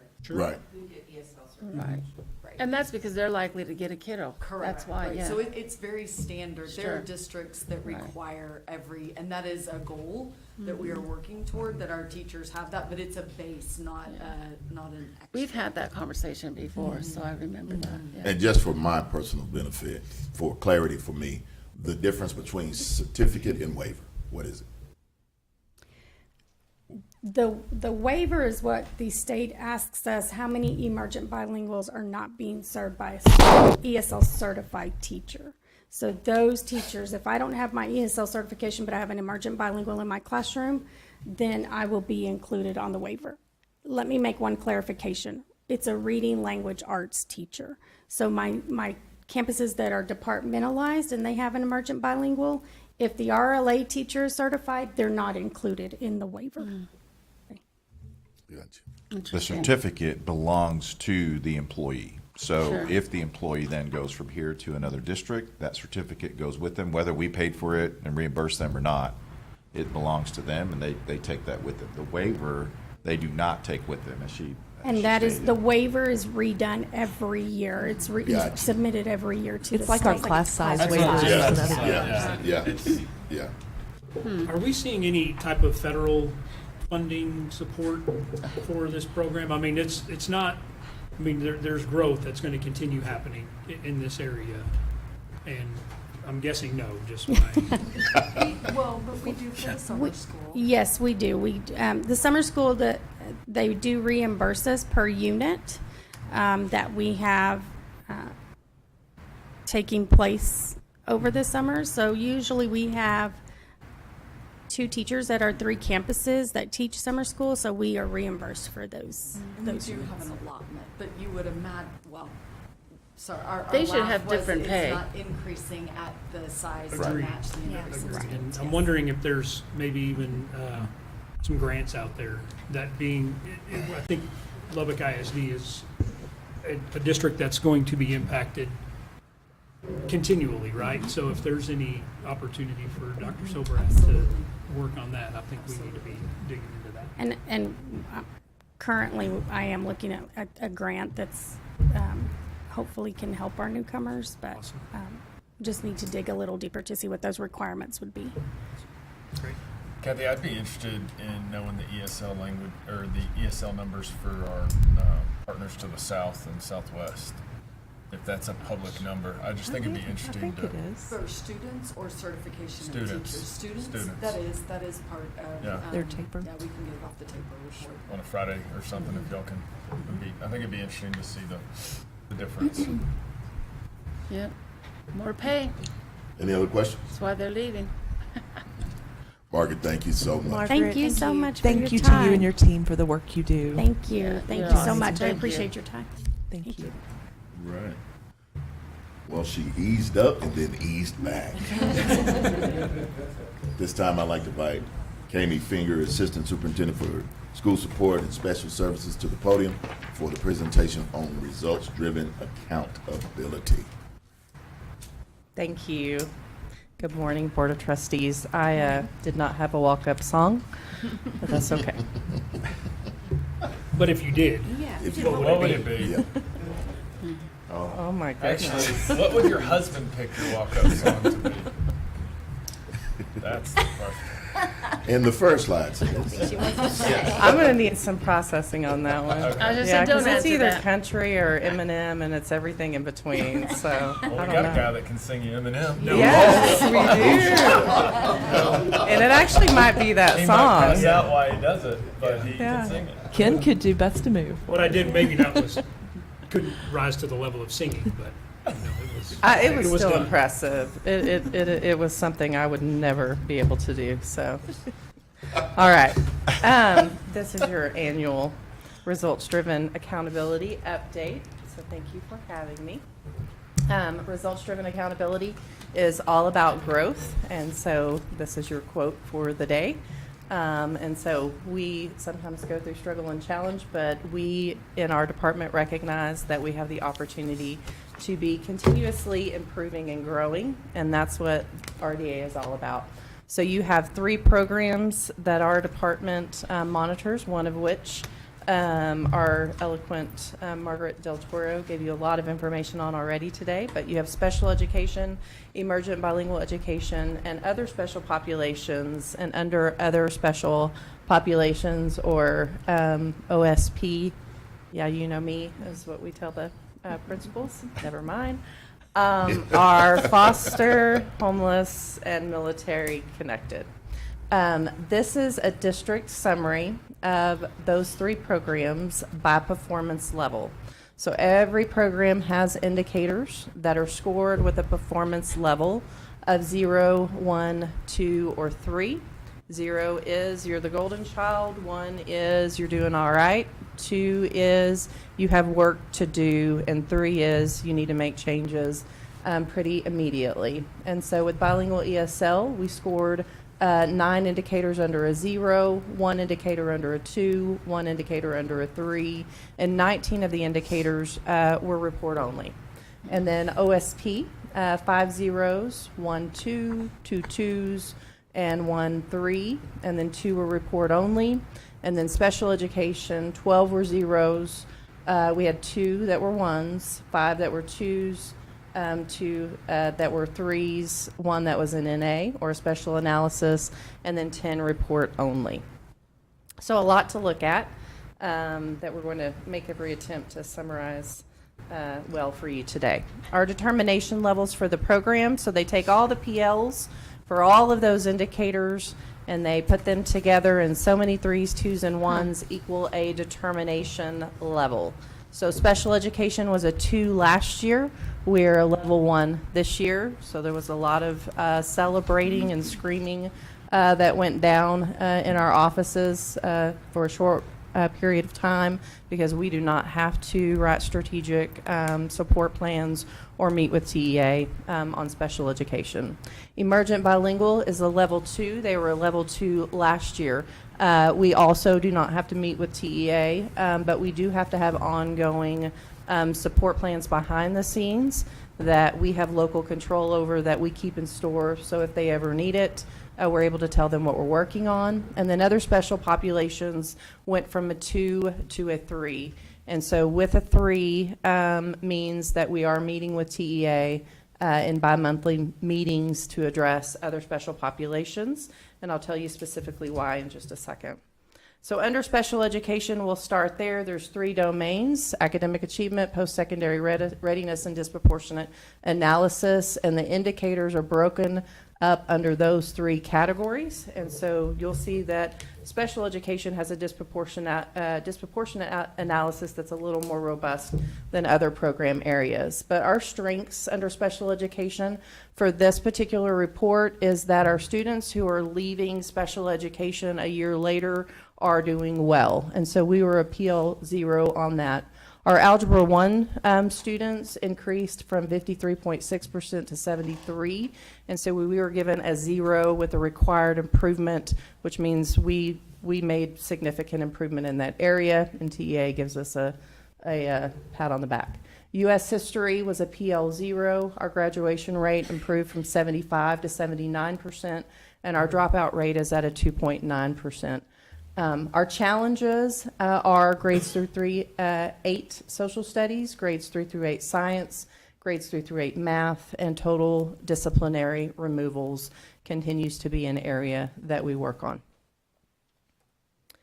The 98 indicator report, this is the disproportionate analysis report. There are 14 indicators across 7 race and ethnicity classifications with 98 possible ways to be disproportionate.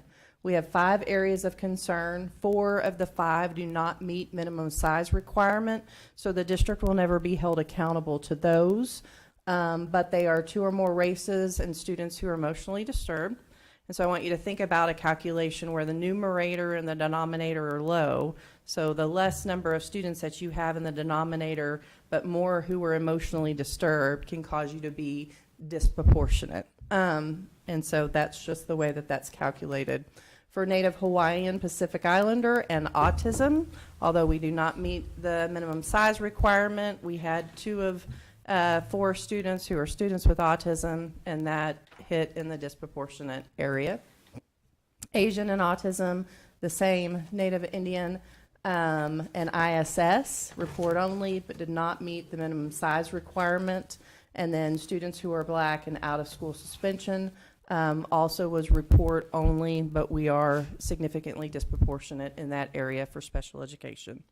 If you're at a 2.5 or above for more than 3 years as a school district, you have to set aside 15% of your IDAB funds. In Lubbock ISD, that's about $1.6 million. We've never had to do that. There are districts all over the state of Texas who do. But all in all, of 98 indicators, we did not show up to be SD1, year one, in any of the 98 categories. Yeah, right. What we do want you to know is, regardless of the fact that the state does not require us to have continuous improvement reported to them, we do have continuous improvement solutions for special education. So every division under under school support and special services is required to have a continuous improvement plan. That team meets and looks at district goals, performance objectives, and then they create action and strategy around those. They also take into consideration the RDA report. So where I say we have an issue with total disciplinary removals for special education, you would be able to access this report and see what actual action and strategy is taken around that. So in summary, though, some of our solutions and systems of support for special education in the areas of academics are that our resource program training in VMath and Alex Math instruction. Alex Math is around that algebra area. It occurs yearly. We provide strength-based training to our elementary school teachers. We conduct beginning of the year, middle of the year, end of year data reviews with our resource classroom teachers and adjust instruction. We have secondary para-educator training and in-class support models and evidence-based instructional practices in consultation with campus regarding SPED placements and DAEPs with our school psychologist and our student behavior support division on a regular basis. That moves us to bilingual education, ESL, and emergent bilingual. Same domains with different numbers of indicators to look at. Bilingual ESL and emergent bilingual, you can see, or you already heard from Margaret, what some of our strengths, challenges, and solutions are. But EBs, year after reclassification, are doing well in achievement. STAR, all grade levels, they're a performance level 0, which is a huge kudo. EB STAR, EOC, all contents are a PL 0. English 1 and 2, they went from 48.1 to 55% and met required improvement, which is huge. English 1 and 2 we struggle with across the board. Graduation rate also improved from a 72.9 to a 77%. Our challenges are TELPAS reading beginning proficiency, and those are those students coming in who are language English proficient and need assistance with that reading beginning proficiency. The rate there is 5.4%. Scored beginning, we had 105 out of 925 tested. So you can see there was a large number tested and scored a PL2. Our dropout rate was 30 out of 540 students with a PL3. Another commonality is the dropout rate across programs is something that we continue to work on. And then identification of students with dyslexia. We're working behind the scenes on making sure that we're identifying students who are both bilingual, but also who may be a student with dyslexia to ensure that we're providing a dyslexia program to those students. They too have a continuous improvement plan with actions and strategies that they address and keep in case TEA asks. And these are the similar solutions and systems of support that Margaret reported to you earlier from the ESL Academy, to walkthroughs, to foundational principles training, to parent education nights, including those literacy nights, to monitoring the campuses as it relates specifically to specific subgroups, so specifically students who are EB and at risk of dropping out, etc. Other special populations, same thing, those 3 domains with a lower number of indicators. And so our other special populations, those 3 categories, homeless, foster, and military. Our military connected students do very well in Lubbock ISD and score high. Our foster then are next. It is our homeless population that we have the most work to do. So our strengths, though, are grades 3 through 8, reading and science combined for those 3 populations, a PL 0. EOC, all contents, a PL 0. Graduation rate, a PL 1. But our challenges, when you break it down by subgroup, are grades 3 through 8 math for homeless and foster, grades 3 through 8 social studies for homeless and foster, and then our dropout rate, which is 34 students out of 548. We're at a 6.2 rate as a district, which gives us a PL3. You have to have a 1.8 to be a PL0, which is a challenge for us. When you break it down by campus, some campuses have 1 kid that dropped out. One campus has 2, one has 3, one has 4. You don't really see more than 4 students dropping out in the homeless category per every campus, but when you combine them all as a district, because of the cut points in this accountability system, it's a challenge for us. Amy, is that a challenge across the state? I mean, is this typical, or? So there's 1,271 school districts in the state, and there are probably, as far as the determination level, you're a 1, 2, 3, or 4, and we're a 3 in this area. And there are 50 school districts that are a 3 in the state, and there are a couple of hundred that are a 4. So we have work to do. I think that, well, there's lots of things I could say. Some districts may code differently than we code. We code very transparently, and truly for what we do, we report accurately.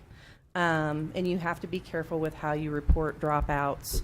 And you have to, if we have a student come in from another country and they leave and go to another country, we are dinged for that if we can't capture what happened to the student and if they did not enroll in a school. And so some of our numbers include that kind of profile.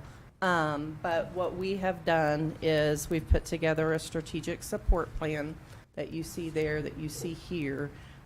We've met with every campus who has contributed at a PL2 or 3 that give us the overall DL3, and looked at the strategies that they're using. We have a proposed district-wide strategy that's going to AST next week that would ask all of our campuses before they drop a student, they have to contact a social worker. We have to go through and make sure that we've run the gamut with all the possible support structures and communication to see that we either get the student back or that we code them correctly before we code them. So that's a possible solution. TEA also recommended that campuses have like a red folder system for every student that they have that's homeless. Then the principal has those on their desk, and if anything is going on or happening with that student, then the principal is monitoring that student.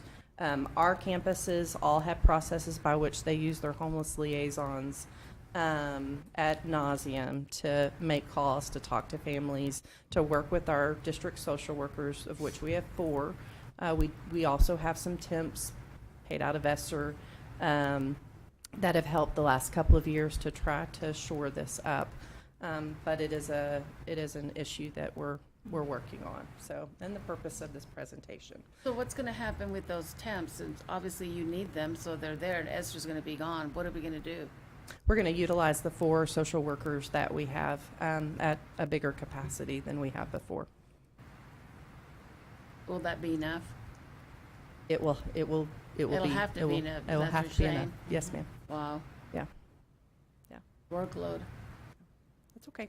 We with the system of calling the social worker and us really working to make sure that the student's not counted as a dropout or that we're coding them correctly, we should be able to shore it up. We don't have to get to a 0. We really just need to get to a 1. And so that's the goal in which that we've set. So, and the percentage by which we have reported to TEA that will increase to as well. Kimmy, would you share what is the definition of homeless? So under McKinney-Vento, different than what the public definition is for a student who's homeless, are those that are doubled up. So they're living with somebody else and doubled up in their home. That could be a friend, that could be a family member that's considered temporary. Those who are living in shelter, Those who are not sheltered are also considered homeless. And we have a breakdown of those numbers if you ever wanted to see them. Lubbock ISD currently serves about 600 students who are considered to be homeless under McKinney-Vento. And so we provide, through McKinney-Vento, we provide transportation to those students. Those students have the right to stay on their school of origin. We work with all kinds of agencies across Lubbock. We just attended a summit yesterday with a consortium of agencies called the ECHO Summit. We'll be working closely with them to help make sure that we're accessing all the resources that we can, and also contributing to what would be a future database to help increase the amount of funding that Lubbock County would be receiving for our homeless population. And so I kind of expanded a little bit more there, but we are creating a like a homeless pantry of sorts, where we are constantly making sure our students have uniforms, access to instructional materials, backpacks, food. I think you all saw at least twice a year we do a district-wide send out of food boxes and supplies to our homeless population before breaks. We do that before Thanksgiving. We do that before spring break. And so those are the kinds of efforts that we're making to ensure our students have their needs met. Thank you. So these are all of the strategies that we're using. That's not up there, but that's, oh, there we go. Except I was like, oh, I guess I'm like, need to work on the eyes, underneath the eyes.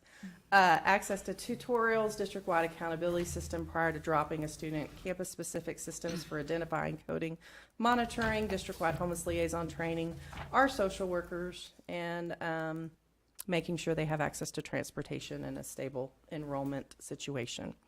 And then we'll keep growing and improving as we go.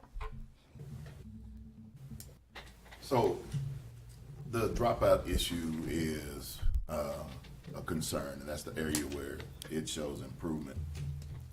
On both of those demographics, ESL, EBs, and with the homeless, are we tracking at what grade and or what age? Absolutely. We could give you that data. We have very few at middle school. Very few. Usually that's the one, like Evans, for an example, one kid. Dunbar, for example, one kid. And then you see it spike up higher to 3 or 4 kids at every high school campus. That's what you see for a total of 34 students who have dropped out. But it's a rigorous cut point because of the nature of the subgroup. Is there overlap? Is there like some of our, say, EB students or ESL students that are also homeless? Yes, sir. That are in that number? Yes, sir. Yep. Wow. Or special ed and homeless. Yeah. They usually have, I'd have to break it out for you to be exact, but there's dual classifications for sure. Trustees, any other questions? I would just say to both you and to Margaret, I mean, what y'all and your departments and teams are doing, I mean, teaching's hard enough, but I can't imagine doing what y'all do. And so thank you for caring about those that get forgotten. And if there's things that the district can do that we're not doing, please, make us aware. Yeah, and I'll say there are constant ongoing conversations from operations to academics that we're trying to problem solve around all of these issues on a continuous basis. So please know that. And, we're all called to the work that we do, so we like it. It doesn't go unnoticed. It shows. I do wonder how much of this conversation, and this is just, I don't know if it's pontification or what, but at the state level, when it comes to advocacy for our homeless kids, they can't get a voucher. You know what I'm saying? Is there a group that advocates in the state where our district is a part of, or anything like that when it comes to the ECHO Summit will help with that conversation, and I'm just now dipping my toe into how the agencies work. Okay. For our homeless population, but Lubbock has an opportunity to grow the amount of funding that comes into the city, and we could be an integral part of that, but we're just now learning about those pieces. So I can answer that deeply, Mr. Stubblefield, but we will figure out that. The other thing I'll tell you is we applied for the ARP homeless grant and received that the last 2 years. And so that's going to help us for the next couple of years to come, while we also have an opportunity to apply for what we call the Teachy grant, which is for our homeless population. So we'll be applying for that as well. There's more work to be done. Right. Well, we applaud you for, as already been stated, applaud you for the work that you are doing. Thank you so much. Thank you, Amy. Thank you and your team as well. And now, for the moment we have all been waiting for. There is no possible way we can start our spring break without this update. You can't. It's exciting. Riveting is my favorite word to use around policy updates. Yeah. So, Mr. Reber is already at the podium. She is Chief Academic Officer Would you read it? with the At home, probably TASB not. Policy Update 122. Absolutely. So we are very excited about this update. Just to review timeline, this is first blush for full board, if you will. We went through this in board committee earlier this week in a lot more in depth. There are 21 pages in the short version of legal updates. I want to assure you, we're not going to go through all of that today. I'm going to group them together for you into segments so that we can kind of think through. We went through a little bit deeper on Tuesday, and then you'll have this in your superintendent update every week until we bring this for actual approval in March. Keep in mind the legal components you don't actually vote for. Those are simply required. It's the local components and how they look and touch inside there. So we'll talk through those in buckets. So the first bucket we're going to look at is what is the CK bucket, which is around safety and all of the pieces that came out of House Bill 3. This component talks about how we monitor families when it comes to safety and security notifications, and it's specifically around violent activities. As you know, we notify our parents through text message, through our systems and program, and we notify bigger than what is required. We go above and beyond what is the expectation is in CK legal for how we have to notify our families when anything is taking place either in our campuses or in our community. This also talks about providing emergency response maps and your emergency operation plans. And again, those are things that we already had gone above and beyond in our district. So the legal comes in as a component that we already had met that legal criteria and gone above and beyond. And then the last component in CK is around the board determining armed security offices per campus. You know that the law says that we have one, and we are working toward that as we work toward hiring additional officers, and we have those ready to go. The board has the opportunity without funding to increase that number if you so chose. Well, there's $15,000 Correct. per campus. Correct. To meet, That's to to get meet one. all of the safety requirements in House Bill 3. Yes, to meet everything that is listed up here. And that funding does not increase if you chose to increase that. So the next bundle we're going to talk about fits under House Bill 1605. And I want to say that kind of as a guideline for this, first of all, to understand the agency, the Texas Education Agency is still working on rulemaking around 1605. So there are legal components to adopt. There are anticipated that there will be additional local components to adopt later in the spring that TASB is still working on. And the agency is still working on how we do some of these things. So the law was created, but then how do we make it work? So the base, and we're going to do more training that is specific to 1605 for y'all, both in committee and in board, to try to help clarify that through workshops. So the first component that does not have any rulemaking around it is that the district can create into the contract some regulations or criteria between the teacher and the district around lesson planning. At this time, though, the law is in effect, but there are no rulemaking procedures around it. So the agency has said there's actually a webinar Friday before spring break that we're attending to see if the agency has some ideas, but it's their initial first pass at what might work in this area. The next big component of 1605 is the way that we get instructional materials. So they are creating what is called the EMRA process. The EMRA process is the Instructional Materials Review Approval.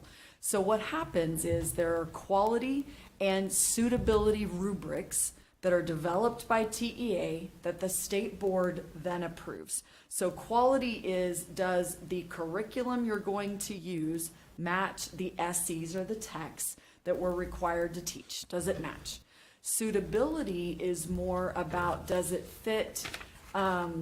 This is more about community ideas. Does it fit in what you see in more, there's morality pieces, there are suitability for age level, and there are rubrics for every content area and every grade band that the agency is creating. Then those materials will be reviewed and the state board will use the rubrics to vote on if the materials become available to us as districts.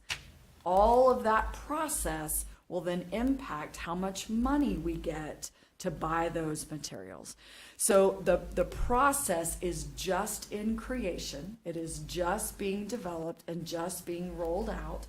And the state board right now, all that we've done so far is the state board is voting on the rubrics to see if they agree with the rubrics or not. So no materials have actually gone through the pass-through yet.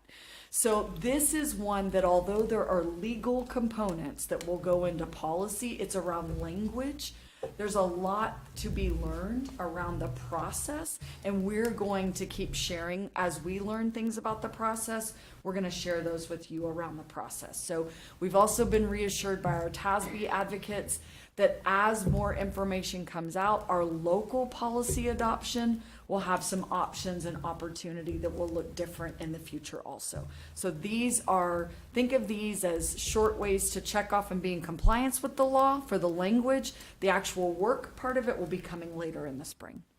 Yes, sir. Will you give a real world example of bullet point 1?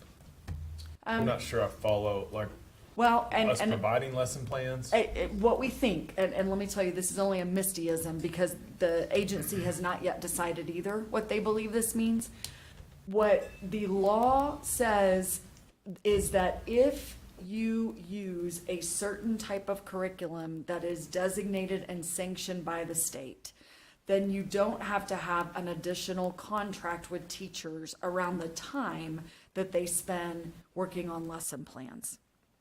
If you use something outside of that guidance, which is part of this rubric at the bottom, then you're going to have an addendum in your personnel contracts that are around how many hours teachers work on lesson plans outside of the regular school day. However, because the law was so vague, again, a Mistyism, the agency has spent all this entire school year trying to figure out what those rules and regulations will look like. And our very first, we're going to try to share with you is Friday to see. So it will be interesting to see what the interpretation of the law actually comes out in action. And we'll have more information once we know. In Mistyism. In Mistyism, yes. Is the goal of bullet point 1 for us to only use state mandated or state approved materials? The law would appear that way. In the time Mistyism. requirement, the contract, if we weren't using state mandated, it's for a minimum number of hours That or is not, maximum? it's not stated in the law itself. It just says that there will be guidance given. It's not clear yet. Yeah. So it will be interesting to see once it goes through the pass-through of rules, what that looks like. And timing is interesting, that the legal side of it is because the law was in effect September 1, then it impacts policy revision is a little bit in a special timing space. Thank you. Yeah. We do have people who are teachers in our district who are going to have a seat at the table in the development of the rubrics? Yes, they're already on those At the committees. state table. Yes, Okay. yes, we have, there was open opportunity to apply to be a part of that, and we have sent that out to both our teachers and our coaches. That's what they're looking for, and we already have people on the committees, because we want our voice heard. We've also requested that they look at the committees and make sure that there's West Texas representation. So they don't just fill, if you need 100 slots, that we take those 100 slots from one area of Texas, but we make sure that we have representation. And we did that as part of another committee that we serve on for the state. Well, given how well they listen to the task force members, I can't wait to hear how this comes. Yes, sir. Yes, sir. We can't either. So we'll have more information to report in the future. Misty, is that allotment for the instructional materials currently, is that just blanket given, or what is So the actually, there's a standard? formula that is used in the past that is part of the instructional materials allotment formula. And so this last legislative session renewed that formula to the historical rate, and I have a chart I can show you. But what this law is about is that there is an addition. So there will be an addition that will not come in next school year, but the following school year, that will be what people are referring to as the 40-20 split. So you get $40 if you use the curriculum that made it through SBOE and is part of the quality and suitability rubric approved process. But you get an extra $20 on top of that $40 per student if you use the state designated, what will be called, it's got a name and I just lost it, sorry, but it'll be the state curriculum 1 for year 1 of that curriculum.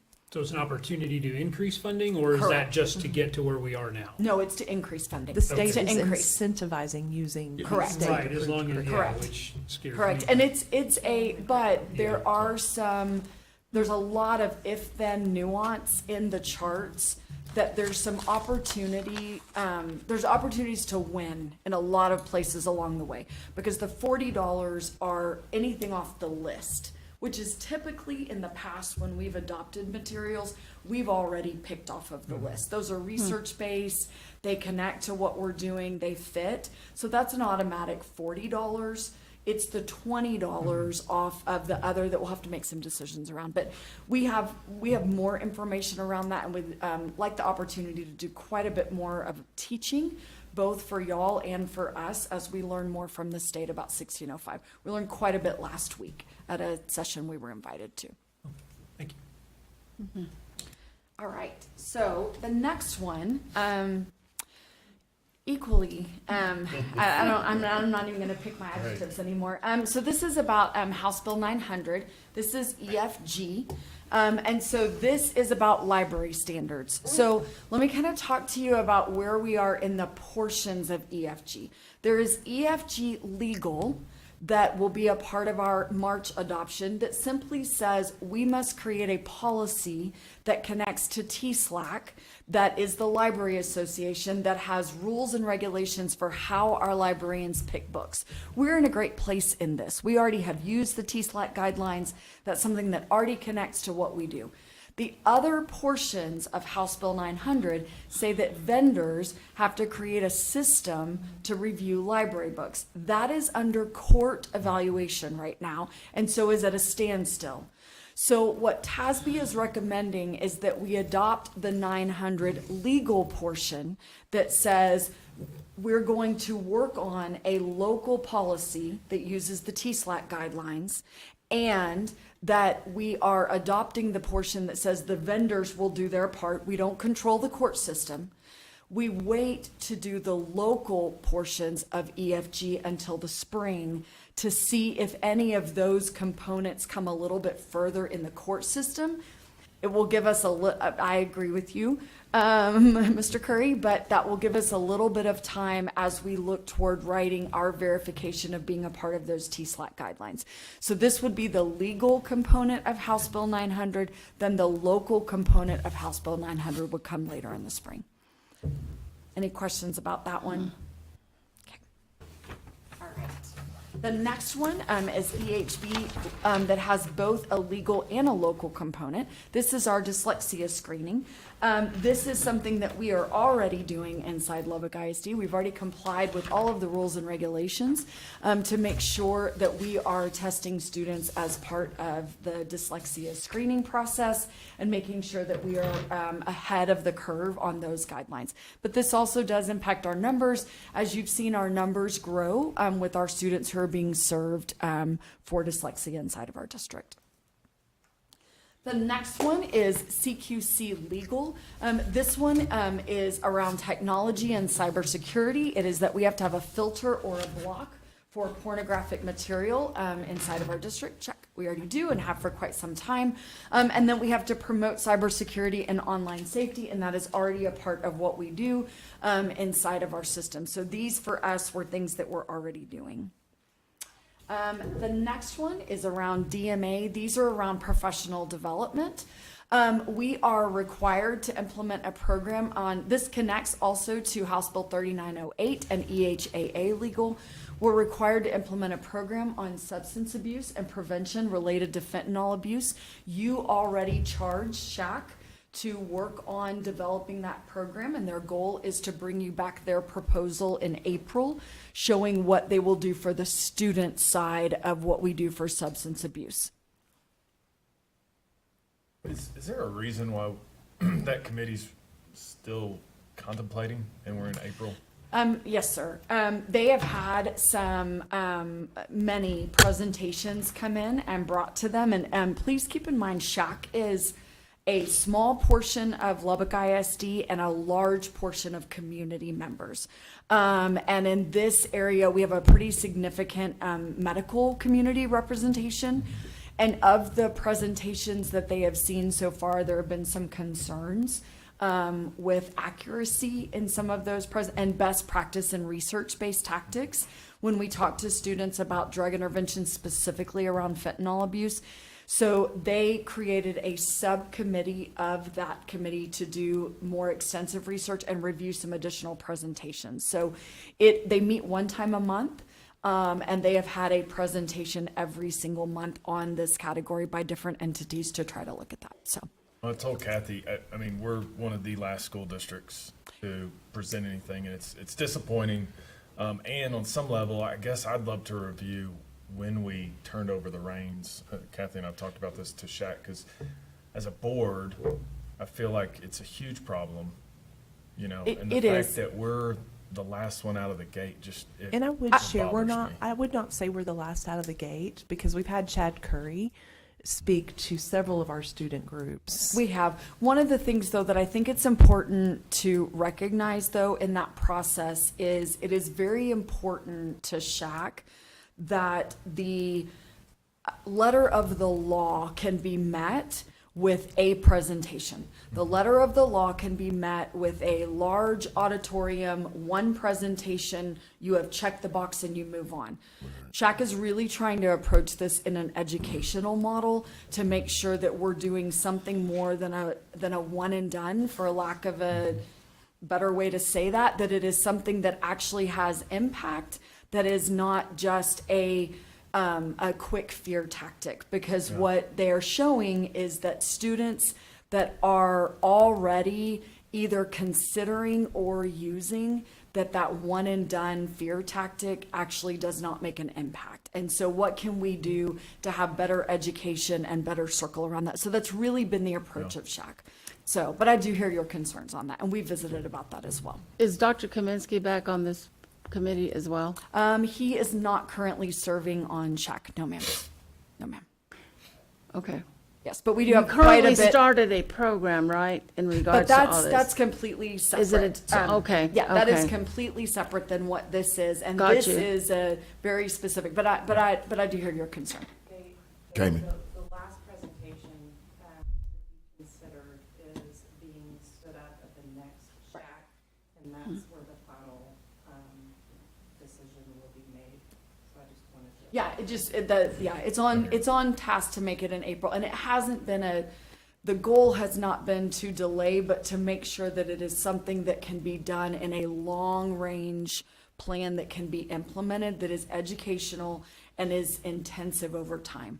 So just still a different approach. This also includes mental health training for all employees, which is part of our compliance training. And then our last but not least is FL Local. FL Local is how we share our directory information about our students. Our Aaron Gregg, we already were up for an FL Local review, but Aaron Gregg went to an open records seminar and training, and we would like to make some additional changes to our FL Local. FL Local is how we protect our students, where we're not sharing their information publicly and making sure that we are not giving their information out when it is inappropriate. So some of the additional changes, and our TASB rep has already approved this, allows us to have more discretion about where we are sharing students' information so that we can protect both their name and home address and contact information. Do you have any questions? You want to speak to the importance of that, just in the sense of what might be out there happening? There have been some requests for information, addresses, phone numbers of all of our students from maybe some competing entities, that our current policy does not restrict us from sharing that information. And so the update would allow for that restriction. Well said. Thank you. Trustees, any questions? Thank you, as always. Yes. Thank you. Misty, thank you and your team for. And that'll be an update tomorrow, all of this? Yes. Yes. All right. Trustees, we do not have a need for an executive session. Dr. Rollo, you have any further comments? I do not. Thank you for your participation, and thank you to our team who presented today. Yeah. Enjoy spring break. Yes. There Exactly. you go. Spring break. I know I am. Yeah.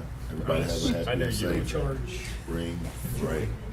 Well, with that, What'd it's you say? 9:14 a.m. and this meeting Oh, is correct. adjourned.